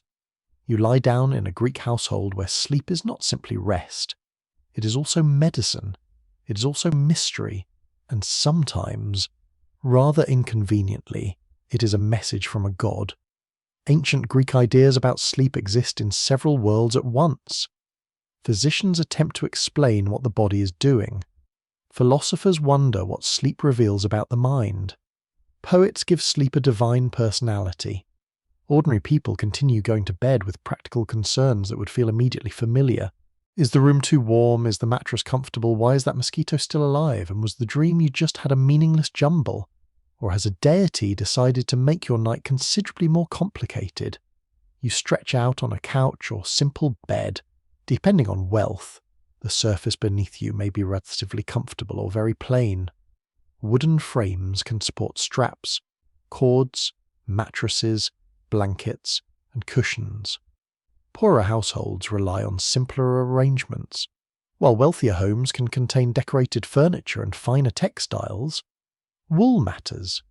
Greek landscapes support sheep and goats, making wool an important household material. Woolen blankets offer warmth when nights become cool. Linen is also known. Though its availability and cost vary, the room itself may be modest. Ancient Greek houses do not generally resemble the enormous marble buildings that dominate modern imagination. Temples survive beautifully. Ordinary houses do not. Domestic architecture is often made from materials such as mud brick over stone foundations, with roofs of tile, thatch, or other local materials. A great temple says, "Look how powerful our city is." A mud brick bedroom quietly says, "Please do not lean too hard against that wall." Inside the house, a courtyard often forms the centre of domestic activity. Rooms open around it. Light and air enter from within rather than through large windows facing the street. At night, this arrangement changes the sounds you hear. Footsteps echo softly from the courtyard. A vessel is moved. A child whispers from another room. A breeze crosses the open central space and reaches you only faintly. The Greek household does not become completely silent just because you are trying to sleep, and the city certainly does not. In a crowded urban settlement, animals, neighbours, late conversations, travellers, craftsmen, and public activity can all disturb the night. There are no engines, no sirens, no amplified music. Yet ancient people are perfectly capable of producing noise without electricity. You close your eyes anyway. Sleep arrives. For Greek thinkers, what happens next is worth serious attention. Mainstream historical evidence confirms that Greek physicians associated sleep with bodily processes and health. Medical writers linked sleeping patterns with digestion, illness, season, exercise, diet, and the balance of the body. This is part of a broader medical tradition often connected with Hippocrates and his followers. The important point is not that every Greek physician agrees on one theory. They do not. Ancient medicine enjoys disagreement nearly as much as modern medicine, only with fewer conference badges. What matters is that sleep is observed. Doctors notice that sick people sleep differently. They notice that fever changes rest. They notice that excessive sleep can accompany some conditions, while sleeplessness accompanies others. They ask whether sleeping at unusual times signals illness. They consider how food before bedtime affects the body. They think about posture. They think about seasons. This is sleep becoming a medical clue. You can imagine a physician asking questions. When do you sleep? How deeply do you wake sweating? Do you dream? Are you thirsty? Do you sleep after meals? Do you feel heavy when you rise? Your answers become part of diagnosis. The Greek medical body is understood through systems very different from modern biology. Humoral ideas gradually become influential, especially the belief that health depends on balances among bodily fluids and qualities such as hot, cold, wet, and dry. Sleep can fit into that framework. Digestion produces changes in heat and moisture. Food matters. Wine matters. Age matters. Weather matters. If you sleep badly, the explanation might be sought throughout the whole body rather than inside something called a sleep disorder. You do not visit a specialist clinic. There is no overnight monitoring equipment. Nobody attaches wires to your scalp. Instead, your pulse, appearance, appetite, urine, habits, environment, and symptoms may all be considered together. There is a certain calm completeness to the approach, even when the underlying biology is incorrect. You are not treated as a brain temporarily failing to become unconscious. You are a whole body passing through a daily rhythm. Philosophers become interested too.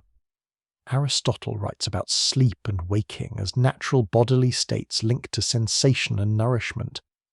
He does not treat sleep as a magical disappearance of the soul. He tries to reason through it. Why does everyone need sleep? Why can you not remain awake indefinitely? What causes sensation to withdraw? What is happening to perception while the body rests? These questions sound surprisingly modern. The answers are not modern, but the questions themselves reveal sustained curiosity. You lie in darkness while someone, somewhere in the Greek world, is trying to understand why you are lying in darkness. That is oddly comforting. Then myth enters, because in Greek culture, sleep can also be a god.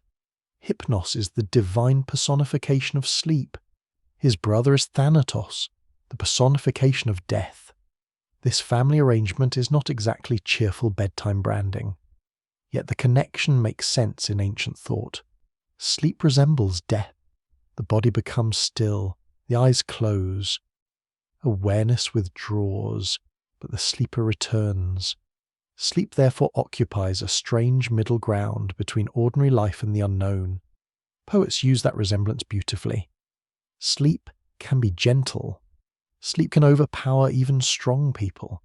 Sleep can be sent by gods. Sleep can deceive, and dreams arrive within it. Dreams are not automatically treated as meaningless. Ancient Greeks may interpret them as divine communication, psychological experience, bodily symptom, or some mixture of all three. Context matters. A strange dream after too much wine may not carry the same authority as a vivid vision received in a sacred place, and sacred sleep becomes especially important in healing sanctuaries. You travel toward a sanctuary associated with Asclepios, the god of healing. Perhaps you are ill. Perhaps pain has lasted for months. Perhaps ordinary remedies have failed. You arrive among other people carrying their own hopes. The sanctuary is not merely a temple where you offer a prayer and go home. Healing may involve ritual preparation. You wash. You make offerings. You listen to instructions. You enter a sacred sleeping area. Then you wait for the night. This practice is often called incubation. You sleep in a sanctuary hoping that Asclepius will appear in a dream or provide some form of healing guidance. Records confirm that healing sanctuaries dedicated to Asclepius become important across the Greek world and later throughout the Mediterranean. At famous sites, people leave inscriptions describing cures.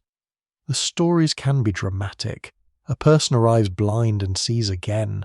Someone with a wound is healed. Another receives instructions in a dream. The god may appear personally. Sacred animals may be involved.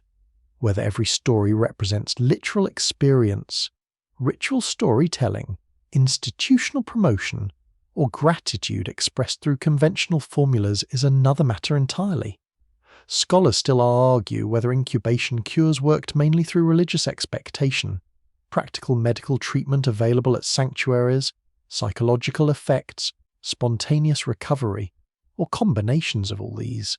For the person lying there at night, however, the categories are not neatly separated.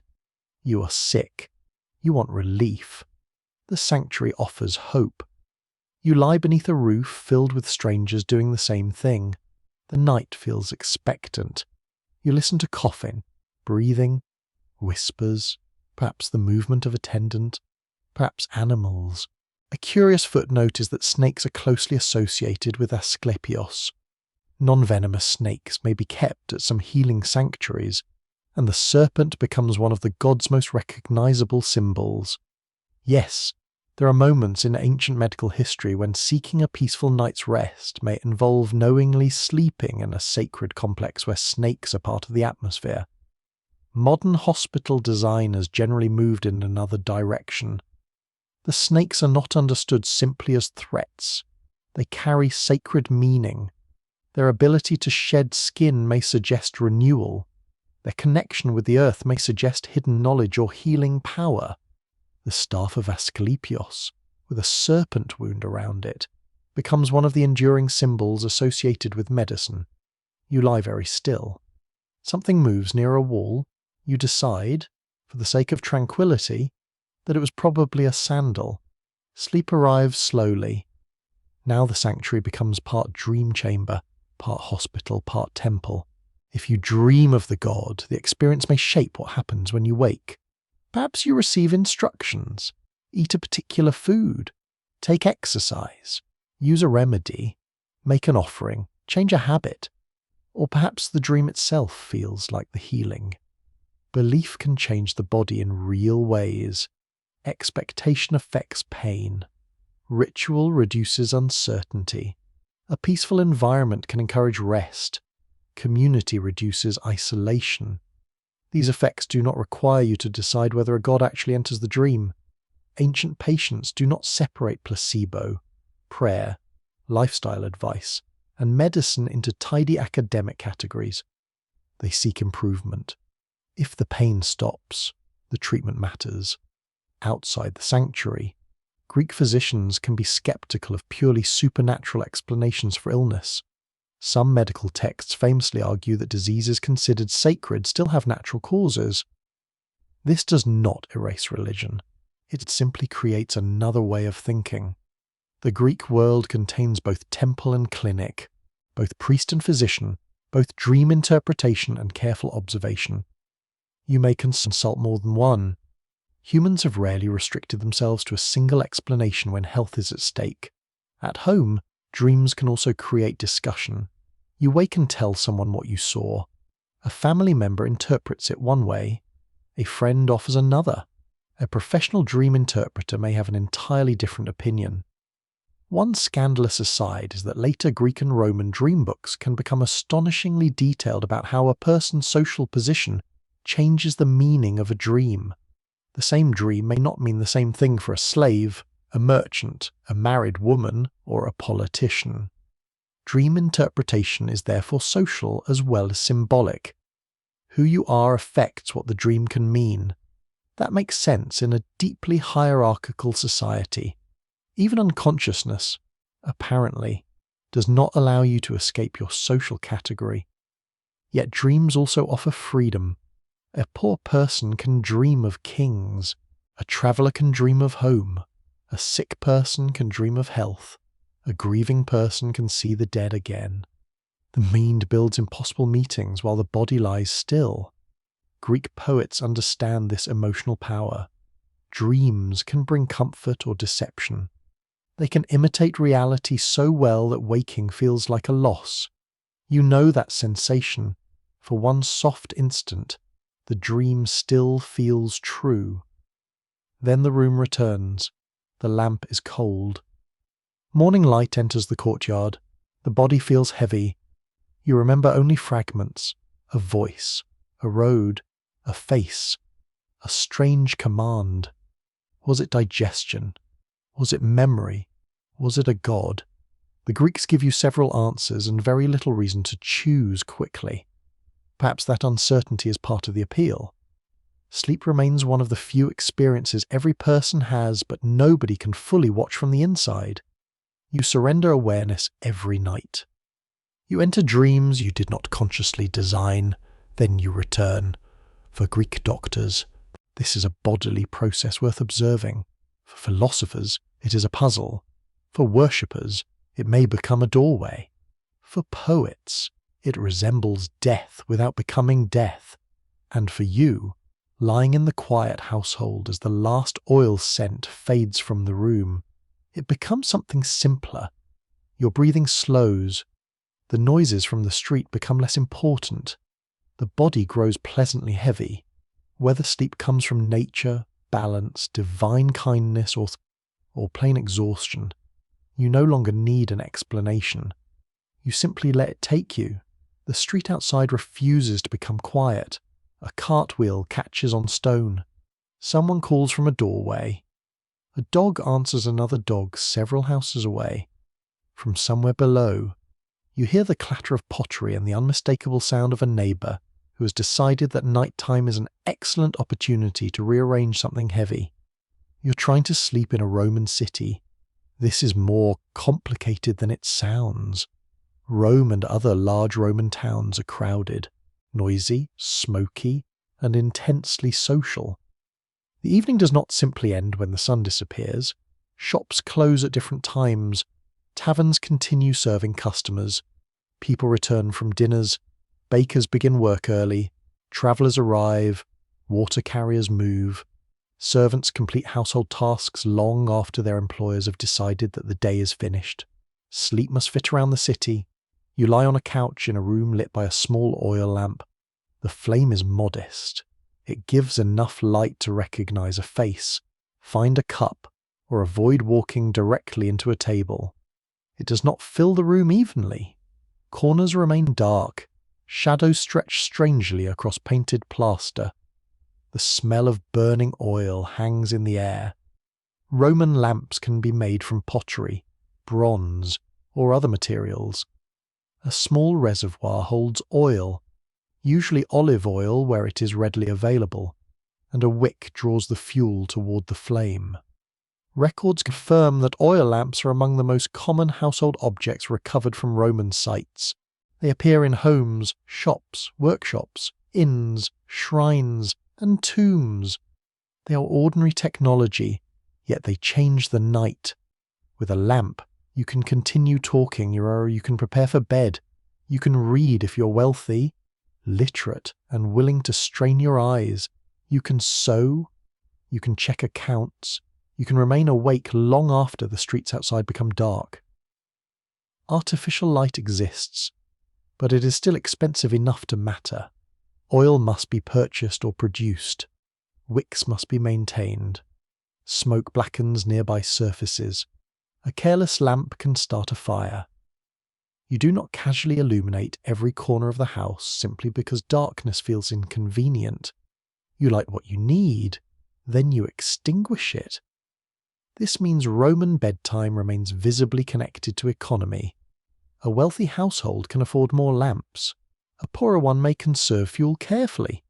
The rich can push darkness farther away. The poor negotiate with it. Your own room depends greatly on your social position. If you belong to a wealthy household, you may sleep in a cubiculum, a relatively small private chamber often opening from a larger room or corridor. The word suggests a sleeping room, but Roman rooms are flexible. A cubiculum can also serve for private meetings, reading, dressing, or intimate conversation. It is not necessarily a modern bedroom with a permanent single purpose. In elite houses, however, its decoration can be lavish. Walls may carry painted panels. Mythological scenes appear. Architectural fantasies open imaginary windows. Coloured plaster creates an atmosphere far more luxurious than the small dimensions suggest. You lie beneath images of gods, gardens, columns, or distant landscapes while the actual room remains narrow enough to cross in several steps. Roman wealth enjoys visual ambition. If your real wall is small, simply paint a palace onto it. The bed may also display status. Wooden frames can be shaped, carved, painted, or fitted with metal decoration. Mattresses may be stuffed with wool, reeds, straw, feathers, or other materials depending on wealth. Fine blankets and cushions increase comfort. A wealthy Roman can accumulate an impressive number of textiles. Poorer sleepers have simpler choices. A labourer may rest on a basic pallet. An enslaved servant may sleep on a mat, bench, or temporary arrangement near the area where work is expected. A shopkeeper may live behind or above the business itself. The night therefore begins differently depending on which doorway you enter. Roman society is extremely hierarchical, and sleep does not escape hierarchy. Who receives privacy matters. Who owns a bed matters. Who has servants nearby matters. Who must remain available to those servants' owners matters even more. You can read social rank in distance. A master retires to a chamber. A servant remains close enough to hear a call. The space between those two sleeping places says a great deal about Roman life. Household service does not necessarily stop because everyone else is tired. Someone must trim lamps. Someone may prepare bedding. Someone closes doors. Someone looks after children. Someone clears remains of dinner. Someone helps an elderly or intoxicated family member reach the correct room. And if the household head suddenly decides water is required, the person expected to fetch it is unlikely to be the household head. This creates a peculiar Roman luxury. Comfort often means transferring inconvenience to another human being. The wealthy sleeper experiences a smooth bedtime because several other people are still working. You hear soft footsteps outside the chamber. A servant enters, adjusts the lamp, places a vessel nearby, and leaves again. The whole interaction may barely register. For the servant, it is part of the job. the Roman evening meal can complicate sleep further. Among the elite, dinner may begin in the late afternoon and stretch for hours. Guests recline on dining couches. Courses arrive gradually. Wine circulates. Conversation expands. Politics, gossip, philosophy, business, jokes, insults, and social manoeuvring all fit comfortably around the table. By the time guests leave, the night can be well advanced. You return to your sleeping room with a stomach that has recently experienced several courses and an optimistic amount of wine. Ancient medical writers repeatedly warn about excess. Romans, being human, repeatedly test those warnings. A heavy meal can make sleep uncomfortable. Too much wine can make it worse. You lie down and discover that Roman civilization has conquered enormous territories without conquering indigestion. A curious footnote is that some Roman writers recommend particular sleeping positions after meals, often connecting posture with digestion. Medical theory varies, but bodily orientation can be treated as something worth managing. You turn onto one side. Perhaps this is healthier. Perhaps you simply prefer it. Either way, dinner settles slowly. Then the street announces itself again.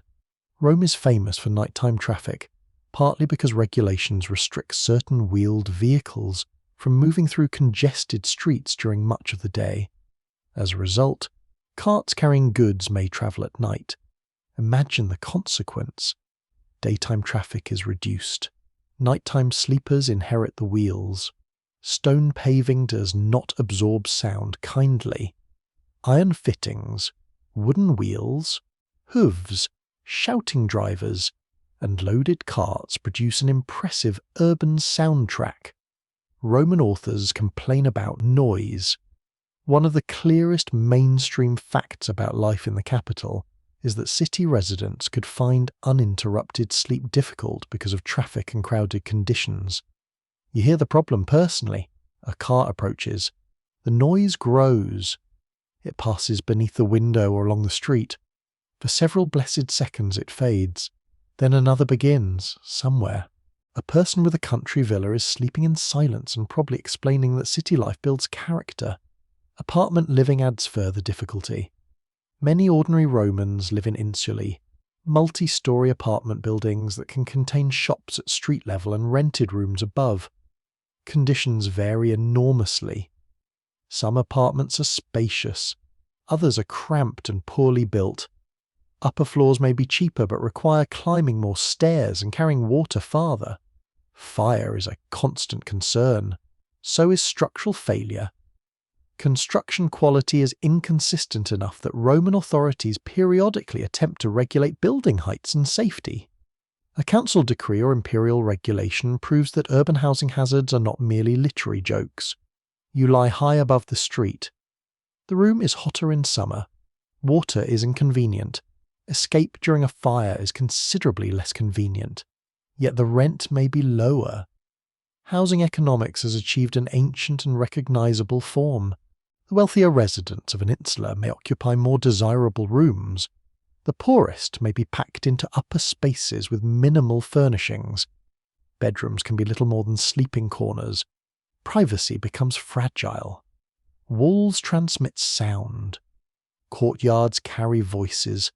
Stairways echo. A quarrel on one floor becomes entertainment for several others. Oddly enough, Roman urban life includes public urinals, chamber pots, and waste systems that remind you just how much nighttime convenience depends on wealth and location. If you wake needing relief, the experience is not always dignified. A wealthy house may have latrine access, or servants handling chamber vessels. A poorer apartment may require a more awkward solution. There is no softly illuminated hallway leading to a sparkling bathroom. You move carefully through darkness holding a lamp, hoping not to spill either the oil or anything else involved in the expedition. Human history is full of moments that museums wisely leave to the imagination. The Roman bed itself can also be used for more than sleep. Couches and beds belong to a broader furniture tradition in which reclining is socially important. Romans reclined to dine. They receive visitors while reclining. They may read, dictate letters, or conduct conversations from couches. The line between bed and couch is less absolute than in many modern homes. Furniture follows activity. A beautifully made lectus may serve different roles depending on room and occasion. This makes identifying Roman sleeping spaces surprisingly difficult. Archaeologists can find a room with an alcove or evidence of a bed frame. But was it used every night? Was it a guest room? Was it a private office? Was it used by one person, or several historians still argue whether room labels such as cubiculum describe fixed architectural functions as neatly as modern translations suggest? Roman houses are flexible. People repurpose rooms. Households change. Furniture moves. And archaeology often catches only one moment in a building's long life. Still, decoration provides clues. Some sleeping chambers are deliberately intimate. Small-scale paintings, erotic imagery, domestic scenes, or protective symbols can create a private atmosphere. The room may be positioned away from public reception spaces. Access itself carries meaning. A Roman elite house can be surprisingly open during parts of the day. Clients arrive. Visitors wait. Business is conducted. Social status depends partly on being seen. Privacy is therefore not merely about closing a door. It is about controlling who may cross deeper into the house. Your sleeping chamber sits behind layers of access. Not everyone reaches you. That makes the bedroom a social boundary. For a powerful Roman, being able to withdraw is a privilege. For an enslaved person, withdrawal may barely exist. The same roof contains both experiences. Night sharpens the contrast. One person stretches beneath fine coverings. Another waits nearby in case they are called. One complains about cart noise. Another has spent the evening carrying the dinner dishes that produced the complaint about indigestion. Sleep reflects the entire Roman social order in miniature. The lamp burns lower. Outside, the city continues muttering. A tavern door closes. A cart rattles over stone. Someone laughs too loudly. From another room comes the faint movement of a servant finishing one last task. You turn onto the cooler side of the bedding. The painted walls disappear as the flame is pinched out. At once, wealth becomes less visible. Marble, plaster, bronze, wool, and carved wood vanish into the same darkness. For several hours, senator and labourer alike require the same basic thing. Enough quiet, enough safety, enough comfort, and just enough mercy from the neighbours to fall asleep. Darkness changes the meaning of ordinary things. A doorway becomes a black rectangle. A curtain moves without explanation. A sound from the roof suddenly deserves your full attention. You know, rationally or otherwise, that night is the hour when boundaries feel thinner. The living are asleep. The dead belong to memory. Gods, spirits, ancestors, demons, wandering forces, and bad dreams seem easier to imagine when the lamps are out. Across ancient societies, sleep is often treated as a vulnerable state. Your eyes close, your muscles relax, you stop watching the room. For several hours, you cannot easily defend yourself, notice danger, or control what enters your mind. That physical vulnerability encourages spiritual protection. You may wear an amulet. You may place an object beside the bed. You may recite a prayer. You may make a small offering. You may avoid sleeping in a certain direction. You may blame a nightmare on food, illness, a god, a ghost, a demon, or a neighbour whose intentions have recently seemed suspicious. Ancient explanations vary wildly, but the concern is familiar. You want the night to leave you alone. In Mesopotamia, people live within a religious world crowded with divine and supernatural forces. Illness, misfortune, frightening dreams, and disturbed sleep can sometimes be interpreted through that invisible landscape. Protective rituals therefore become part of practical life. Clay tablets preserve incantations intended to drive away harmful forces, counter curses, calm fear, and protect households. Records confirm that Mesopotamian ritual specialists compiled extensive collections of incantations and protective procedures. These are not merely dramatic temple performances. Some address deeply personal fears, a troubling dream, a strange illness, a sense that something dangerous has entered the home. You listen while words are spoken carefully. The exact wording matters. So may the timing. Objects may be washed, burned, buried, tied, moulded, or placed in a particular locations. A ritual turns fear into action. That alone has value. If you wake terrified from a nightmare, uncertainty is unpleasant. A ritual gives you something to do. You speak. You wash. You burn incense. You place a figurine near a threshold. You restore order. One powerful Mesopotamian protective figure is Pazuzu. He's not charming. His appearance combines frightening features, including a fierce face, animal elements, wings, and a body designed to make bedtime considerably less decorative. Yet images of Pazuzu can be used protectively, especially against other dangerous forces. The logic is beautifully severe. If something terrible threatens you, place something even more terrible on your side. Small heads or amulets representing Pazuzu have been associated with protection. You might wear one or keep it nearby. A curious footnote is that ancient protective objects sometimes look exactly like the creatures you would least want to discover beside the bed at night. Apparently reassurance does not always require cuteness. Another feared figure, Lamashtu, is associated with threats to pregnant women and infants. This tells you something serious about nighttime anxiety. Pregnancy and early childhood are medically dangerous in the ancient world.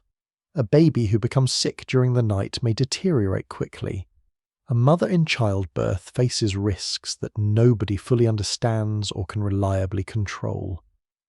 Supernatural explanations fill some of that terrifying uncertainty. Protective amulets, incantations, and divine guardians become ways of surrounding vulnerable people with symbolic defense. You hold a small object in your hand. It is not large enough to stop a physical attacker.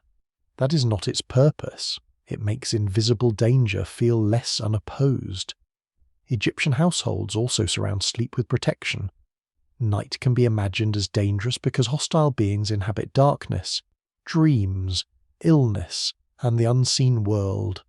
Protective spells and amulets address these risks. Names have power. Images have power. Words have power. The body can be guarded through combinations of all three. A child may wear an amulet. A protective image may be painted or carved. A household may invoke divine figures associated with family safety. Even furniture can participate. A decorated headrest or bed may contain symbols intended to protect the sleeper from harmful forces. You are not simply lying on furniture. You are lying inside a system of meaning. The night must be negotiated. The same basic idea appears in other regions in different forms. Ancient Greeks may invoke gods before sleep or seek protection from frightening dreams. Romans use amulets, charms, household religion, prayers, and protective symbols. People across the Mediterranean fear forms of nighttime attack that modern psychology might categorize as nightmares, sleep paralysis, panic, illness, or hallucination. Ancient people do not have those diagnostic categories available in the same way. Imagine waking while unable to move. Your eyes are open. Your chest feels heavy. A shape seems to stand near the bed. You try to speak. Nothing happens. Then, suddenly, movement returns. Today, this experience can be recognized as sleep paralysis. To someone without a neurological explanation, it can feel unquestionably supernatural. Something was there. Something held you down. Something entered the room while you were helpless. No wonder cultures create beings to explain it. Across many societies, traditions describe spirits, demons, witches, or oppressive nighttime creatures that sit on the chest, steal breath, disturb dreams, or attack sleepers. The details differ. The sensation underneath can be remarkably similar. Scholars bicker over how many ancient demon traditions can reasonably be connected to experiences such as sleep paralysis, rather than broader religious fears. You cannot diagnose a person who lived 2,000 years ago from a story alone. A demon account may represent theology. It may describe illness. It may encode a nightmare. It may do several things at once. Still, the physical experience of waking helpless in darkness is old enough to need no invention. The body itself supplies excellent material for terror. Nightmares create another problem. A bad dream can linger after waking. You know the feeling. The room is safe, but your body has not received the message. Your heart is racing. Your mouth is dry. The dream has ended. Yet fear remains. Ancient dream traditions often provide procedures for dealing with this residue. A disturbing dream may be interpreted, purified, reversed, reported to a specialist, or countered through ritual. In some cultures, telling the dream matters. In others, the dream may require prayer or offering. The goal is not always to understand your subconscious. Sometimes the goal is simply to stop the dream from becoming real. That possibility can make waking frightening. If dreams predict events, then a nightmare is not finished when you open your eyes. It may have only begun. You seek someone who knows the signs, perhaps a priest, perhaps an interpreter, perhaps an older relative who has confidently interpreted dreams for decades without ever being burdened by doubt. You describe what happened. The dream involved water or teeth, or a dead person or an animal entering the house. The listener considers it. Then comes the verdict. Good sign, bad sign. Warning, nonsense. You discover that ancient dream analysis, much like modern group chats, depends heavily on whom you ask. Protection may also begin at the threshold. Doors and windows matter because they are openings. They allow useful things to enter. Air, people, light. They also allow unwelcome things to enter. Thieves, animals, cold, spirits, according to some beliefs. So thresholds become natural locations for protective objects and rituals. A figure may be buried beneath a doorway. A symbol may be marked near an entrance. A divine name may be invoked. The house becomes spiritually fortified. Not every household follows the same practices, and not every person believes with equal intensity. Ancient societies contain skeptics too. People joke, people doubt, people accuse ritual specialists of fraud. People use charms while privately wondering whether the charm works. Human ambivalence is ancient. You can be skeptical and still keep the amulet. Why take chances that logic is surprisingly durable? You may not be completely convinced that an object protects you, but removing it feels unnecessarily bold. Sleep makes these compromises easy. In daylight, you can dismiss a fear. At midnight, after a strange sound and an unpleasant dream, your standards of evidence may become more flexible. One scandalous aside appears in ancient magical traditions, where love, rivalry, jealousy, and sleep sometimes overlap. Some spells attempt to disturb another person's rest, summon dreams, compel affection, or send troubling supernatural experiences. This reveals the darker side of nighttime belief. Protection exists partly because people imagine that harm can be deliberately sent. A jealous rival may curse you. An enemy may employ magic. Someone may invoke a spirit against your household. The ancient bedroom is therefore not always imagined as private even when the door is closed. Invisible hostility can cross walls. The response may involve counter-magic, an amulet against curses, a spoken formula, a purification, a protective deity. a ritual specialist hired to identify the source. If all this sounds exhausting, it probably can be. Imagine trying to relax while wondering whether your neighbour has supernatural objections to your continued success. Yet ritual also makes the world feel manageable. Fear without structure is difficult. Fear with procedure becomes a task. Light the incense, wash the hands, speak the words, place the object, lie down. The scent of resin or herbs fills the room. Smoke curls toward the ceiling. Your fingers touch a small charm tied near your body. The object may be stone, metal, bone, clay, shell, or carved wood. Its material matters less than what it represents. Protection, order, continuity. Someone has performed these actions before. Someone taught you the words. Someone told you what the symbol means. You're not inventing safety alone. Tradition sits beside the bed. This matters especially for children. Parents throughout history face the same disturbing fact. You cannot watch a child every second. Sleep requires surrender, so protective customs become expressions of care. A charm tied to a child is a small promise. A prayer spoken quietly is another. The parent cannot control fever, accident, or unseen danger, but doing nothing feels impossible. You smooth a covering, you check the child's breathing, you touch the amulet. Only then do you lie down. Ancient nighttime protection is therefore about more than superstition. It is about vulnerability. It is about the emotional difficulty of surrendering control.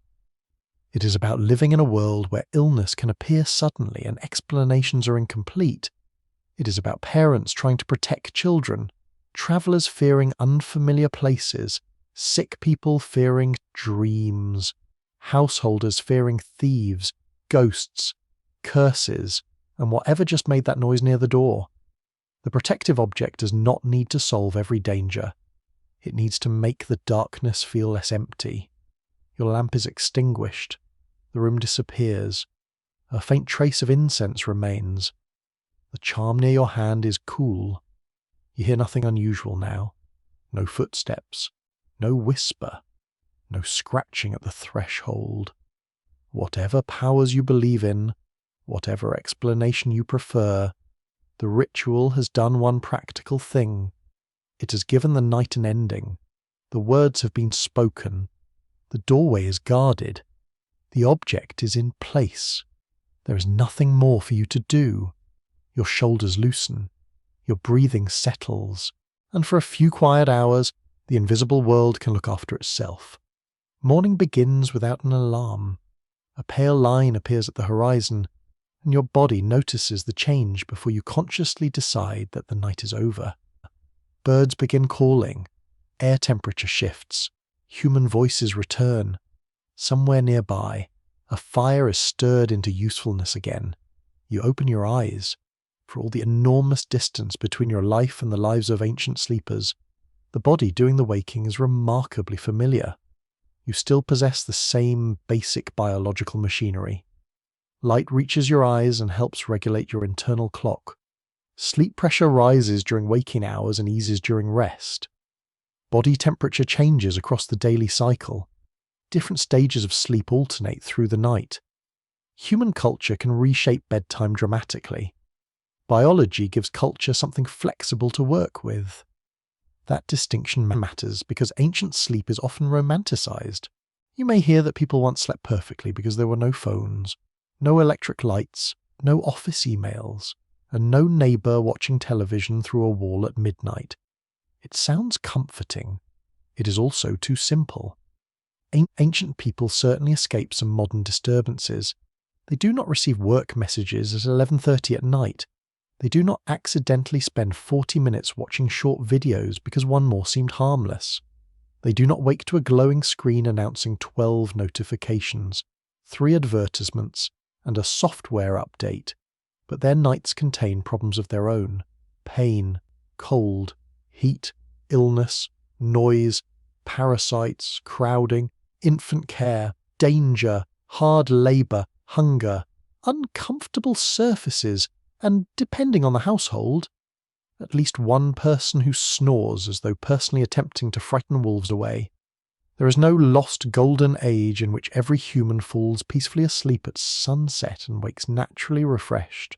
The evidence does not support such a tidy story. Instead, the broad historical picture suggests adaptability. Records confirm that human communities have organized sleep differently according to environment, technology, work, climate, social status, and cultural expectations. That flexibility may be the most useful lesson the ancient night offers. There is no single arrangement that defines proper human sleep across all history. Some people rest alone, others sleep communally. Some use beds, others use mats. Some nights are divided, others are continuous. Some people nap during the day, others cannot. Season changes sleep, age changes sleep. Parenthood changes sleep with brutal efficiency. You begin to see sleep less as a rigid 8-hour box and more as a biological need negotiated with circumstances. Modern discussions sometimes become obsessed with finding the one natural human sleeping pattern. That question sounds scientific. It can also hide an assumption that evolution must have produced a single perfect timetable. The evidence is far more interesting. Studies of human populations living with limited artificial lighting show variation in bedtime, waking time, nocturnal awakenings, daytime naps, and seasonal schedules. People do not all behave identically simply because electric lights are absent. Temperature can influence when sleep begins. Social activity can keep people awake after sunset. Morning obligations can determine waking. The body responds to several signals at once. Light is powerful, but it is not the only signal. Food timing matters, exercise matters, temperature matters, habit matters, stress matters, social expectation matters. You are a biological creature living inside a cultural schedule. Ancient humans are too. The difference lies in what the schedule demands. A farmer may rise when animals or fields require attention. A craft worker may stay awake to complete work. A sailor may sleep whenever duties allow. A soldier on campaign may rest in fragments. A wealthy household member may have more control over bedtime than a servant. A nursing parent may have very little control at all. Even within one settlement, sleep experiences can differ dramatically. This is why archaeology alone cannot provide a universal ancient bedtime. A sleeping platform tells you where someone may have rested. A lamp tells you artificial illumination existed. A textile tells you something about comfort. A house tells you about available space. Human remains may reveal disease or physical stress. Written texts can describe dreams, complaints, medical theories, rituals, or schedules. But none of these gives you a perfect night recorded minute by minute. Historians assemble fragments. That is both the frustration and beauty of studying ordinary life. Great battles often come with names and dates. Sleep usually leaves a dent in the floor. No agreement has been reached on whether modern industrial societies are biologically mismatched with sleep patterns developed across deep human history. Some researchers emphasize the disruptive effects of artificial evening light, shift work, alarm clocks, and highly structured schedules. Others warn against treating pre-industrial sleep as a single evolutionary standard. Both points can be true. Modern technology can disrupt sleep. Ancient life can also disrupt sleep. Evolution does not promise comfort. It only favors traits sufficient for survival and reproduction. Your ancestors do not need perfect sleep every night. They need enough rest, often enough to function. That standard is considerably less glamorous than wellness advertising. Consider electric light. It undoubtedly changes human behavior. A bright home extends useful evening hours. Factories make nighttime labor practical at enormous scale. Street lighting changes urban movement. Screens place bright, stimulating information directly in front of the eyes. For many people, bedtime becomes a decision rather than a consequence of darkness. That is historically unusual, but unusual does not automatically mean harmful. You enjoy benefits ancient sleepers would consider miraculous. A safe indoor temperature, clean bedding, effective medicine, windows that close, reliable roofs, pain relief, mosquito control, emergency care, the ability to turn on a light when you hear a suspicious noise instead of spending 20 minutes wondering whether the darkness contains a demon, a burglar, or a disappointed goat. Modernity removes many ancient sleep hazards even while creating new ones. The comparison therefore works best without nostalgia. You do not need to imitate an ancient sleeper. Sleeping on a reed mat with no climate control will not unlock a secret ancestral mode. You do not need to discard your pillow. You do not need to wake intentionally at midnight because somebody in a historical document mentioned a second sleep. Human flexibility is the lesson, not a historical instruction manual. A curious footnote comes from modern experiments with bedding. Researchers studying sleep and temperature continue to find that the thermal environment around the body can influence sleep quality. Ancient people could not measure skin temperature with sensors, yet they repeatedly developed practical ways to manage heat. Elevated sleeping surfaces, breathable fibers, heavy coverings in cold regions, lighter materials in hot regions, shared warmth, outdoor sleeping when buildings become stifling. These solutions emerge from observation. The body teaches through discomfort. Too cold, you wake. Too hot, you wake. Too many insects, you become extremely motivated to invent something. Ancient sleep technology is therefore less primitive than it first appears. It is simply built from different materials. A woven sleeping surface distributes weight. A raised bed improves airflow and separation from the floor. A head covering retains warmth. A net blocks insects. A shutter controls air and light. A lamp extends waking time. A charm calms fear, even if its mechanism belongs to belief rather than physics. Each object answers some nighttime problem. Modern bedrooms do exactly the same. Mattress, curtain, fan, heater, night light, alarm clock, earplugs, phone placed face down because you have finally admitted that checking it again will accomplish absolutely nothing. The objects change. The negotiation remains. Then there is the question of how much sleep ancient people actually get. You might expect science to offer a simple number.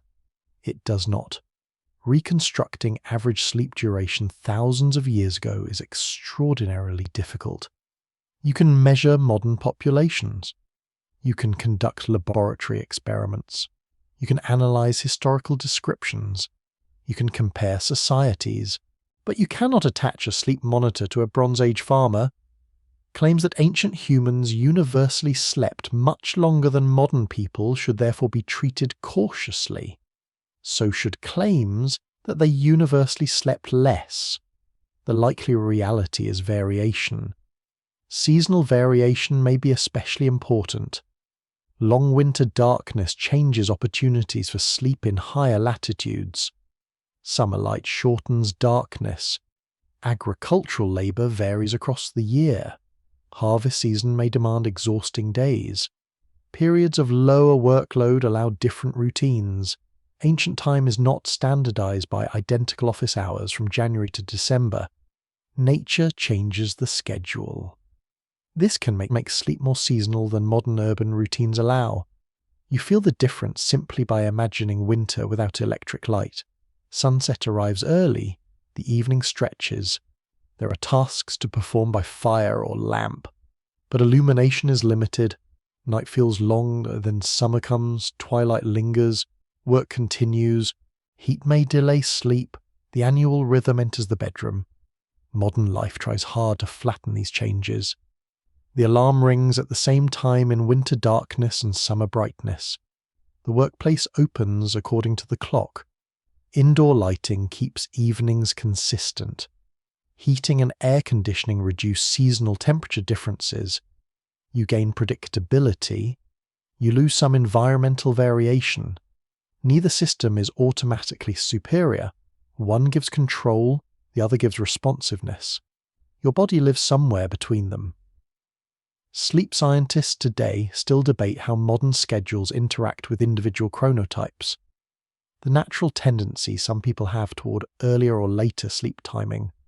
That variation offers another warning against imagining ancient communities as synchronized groups dropping asleep together at sunset. There have almost certainly always been people who become sleepy early and people who remain alert later. There have always been children who refuse to sleep because apparently human civilization depends on one more question. There have always been adults awake when others are resting. A community may even benefit from that variation. If different people naturally wake at different times, there are fewer moments when everyone is deeply asleep simultaneously. Some anthropologists have proposed that variation across age and chronotype could contribute to nighttime group vigilance. It is a fascinating possibility. It is not proof of one universal ancient system. Still, it reveals how characteristics that seem inconvenient individually may become useful socially.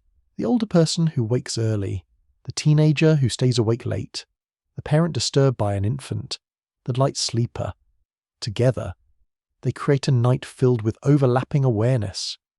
You begin to understand ancient sleep as a social phenomenon rather than a private medical statistic. Who sleeps beside you matters. Who controls your schedule matters. What your society considers normal matters. Whether waking at night frightens you or merely seems ordinary matters. Whether dreams are ignored or interpreted matters. Whether darkness means leisure, danger, sacred time, or simply the end of useful light matters. Sleep belongs to culture even when its biological need is universal. And that may explain why studying it feels strangely intimate. Kings can seem distant. Empires can seem abstract. But tiredness is easy to understand. You know what it is to search for the cool side of a pillow. You know the irritation of a noise that will not stop. You know the relief of finally lying down. You know the strange confusion of waking from a vivid dream. You know how vulnerable the room feels for 1 second when an unfamiliar sound pulls you from deep sleep. Across thousands of years, those sensations connect you to people whose languages, gods, houses, and societies may otherwise feel remote. The ancient sleeper is not a mysterious creature. It is a human being solving familiar problems with unfamiliar tools. You watch daylight strengthen. The room, shelter, courtyard, or roof slowly regains colour. Night fears become ordinary objects. The strange shadow is only a basket. The sound near the wall is only an animal. The dream is already fading. Another day has arrived. Ancient humans do not possess one secret way of sleeping that modern people have forgotten. What they possess is flexibility. They adapt sleep to darkness, climate, work, family, danger, belief, and whatever materials lie close at hand. You do the same, only surrounded by different inventions. And beneath all those inventions, your body is still performing an ancient act. You grow tired, you seek safety, you become still, you disappear into sleep, then, somehow, you return. The day can remain outside for a while longer. You do not need to solve the history of sleep now. You do not need to choose the perfect schedule. Imagine the perfect bed, or decide whether ancient nights were better than your own. Simply notice the place supporting you. Feel its steady weight beneath your body. Let your jaw loosen. Let your hands become heavy. The distant rooms of history can fade gently into darkness now, their lamps extinguished one by one, their voices growing softer until nothing remains but the slow rhythm of breathing. Across deserts, villages, farms, cities, and forgotten shelters, countless people have reached this same quiet threshold. They close their eyes. The world continues without them for a little while. You can allow it to continue without you too. There is nowhere else you need to travel tonight. The night is calm, your bed is waiting, your thoughts can become quieter, and sleep may come whenever it is ready.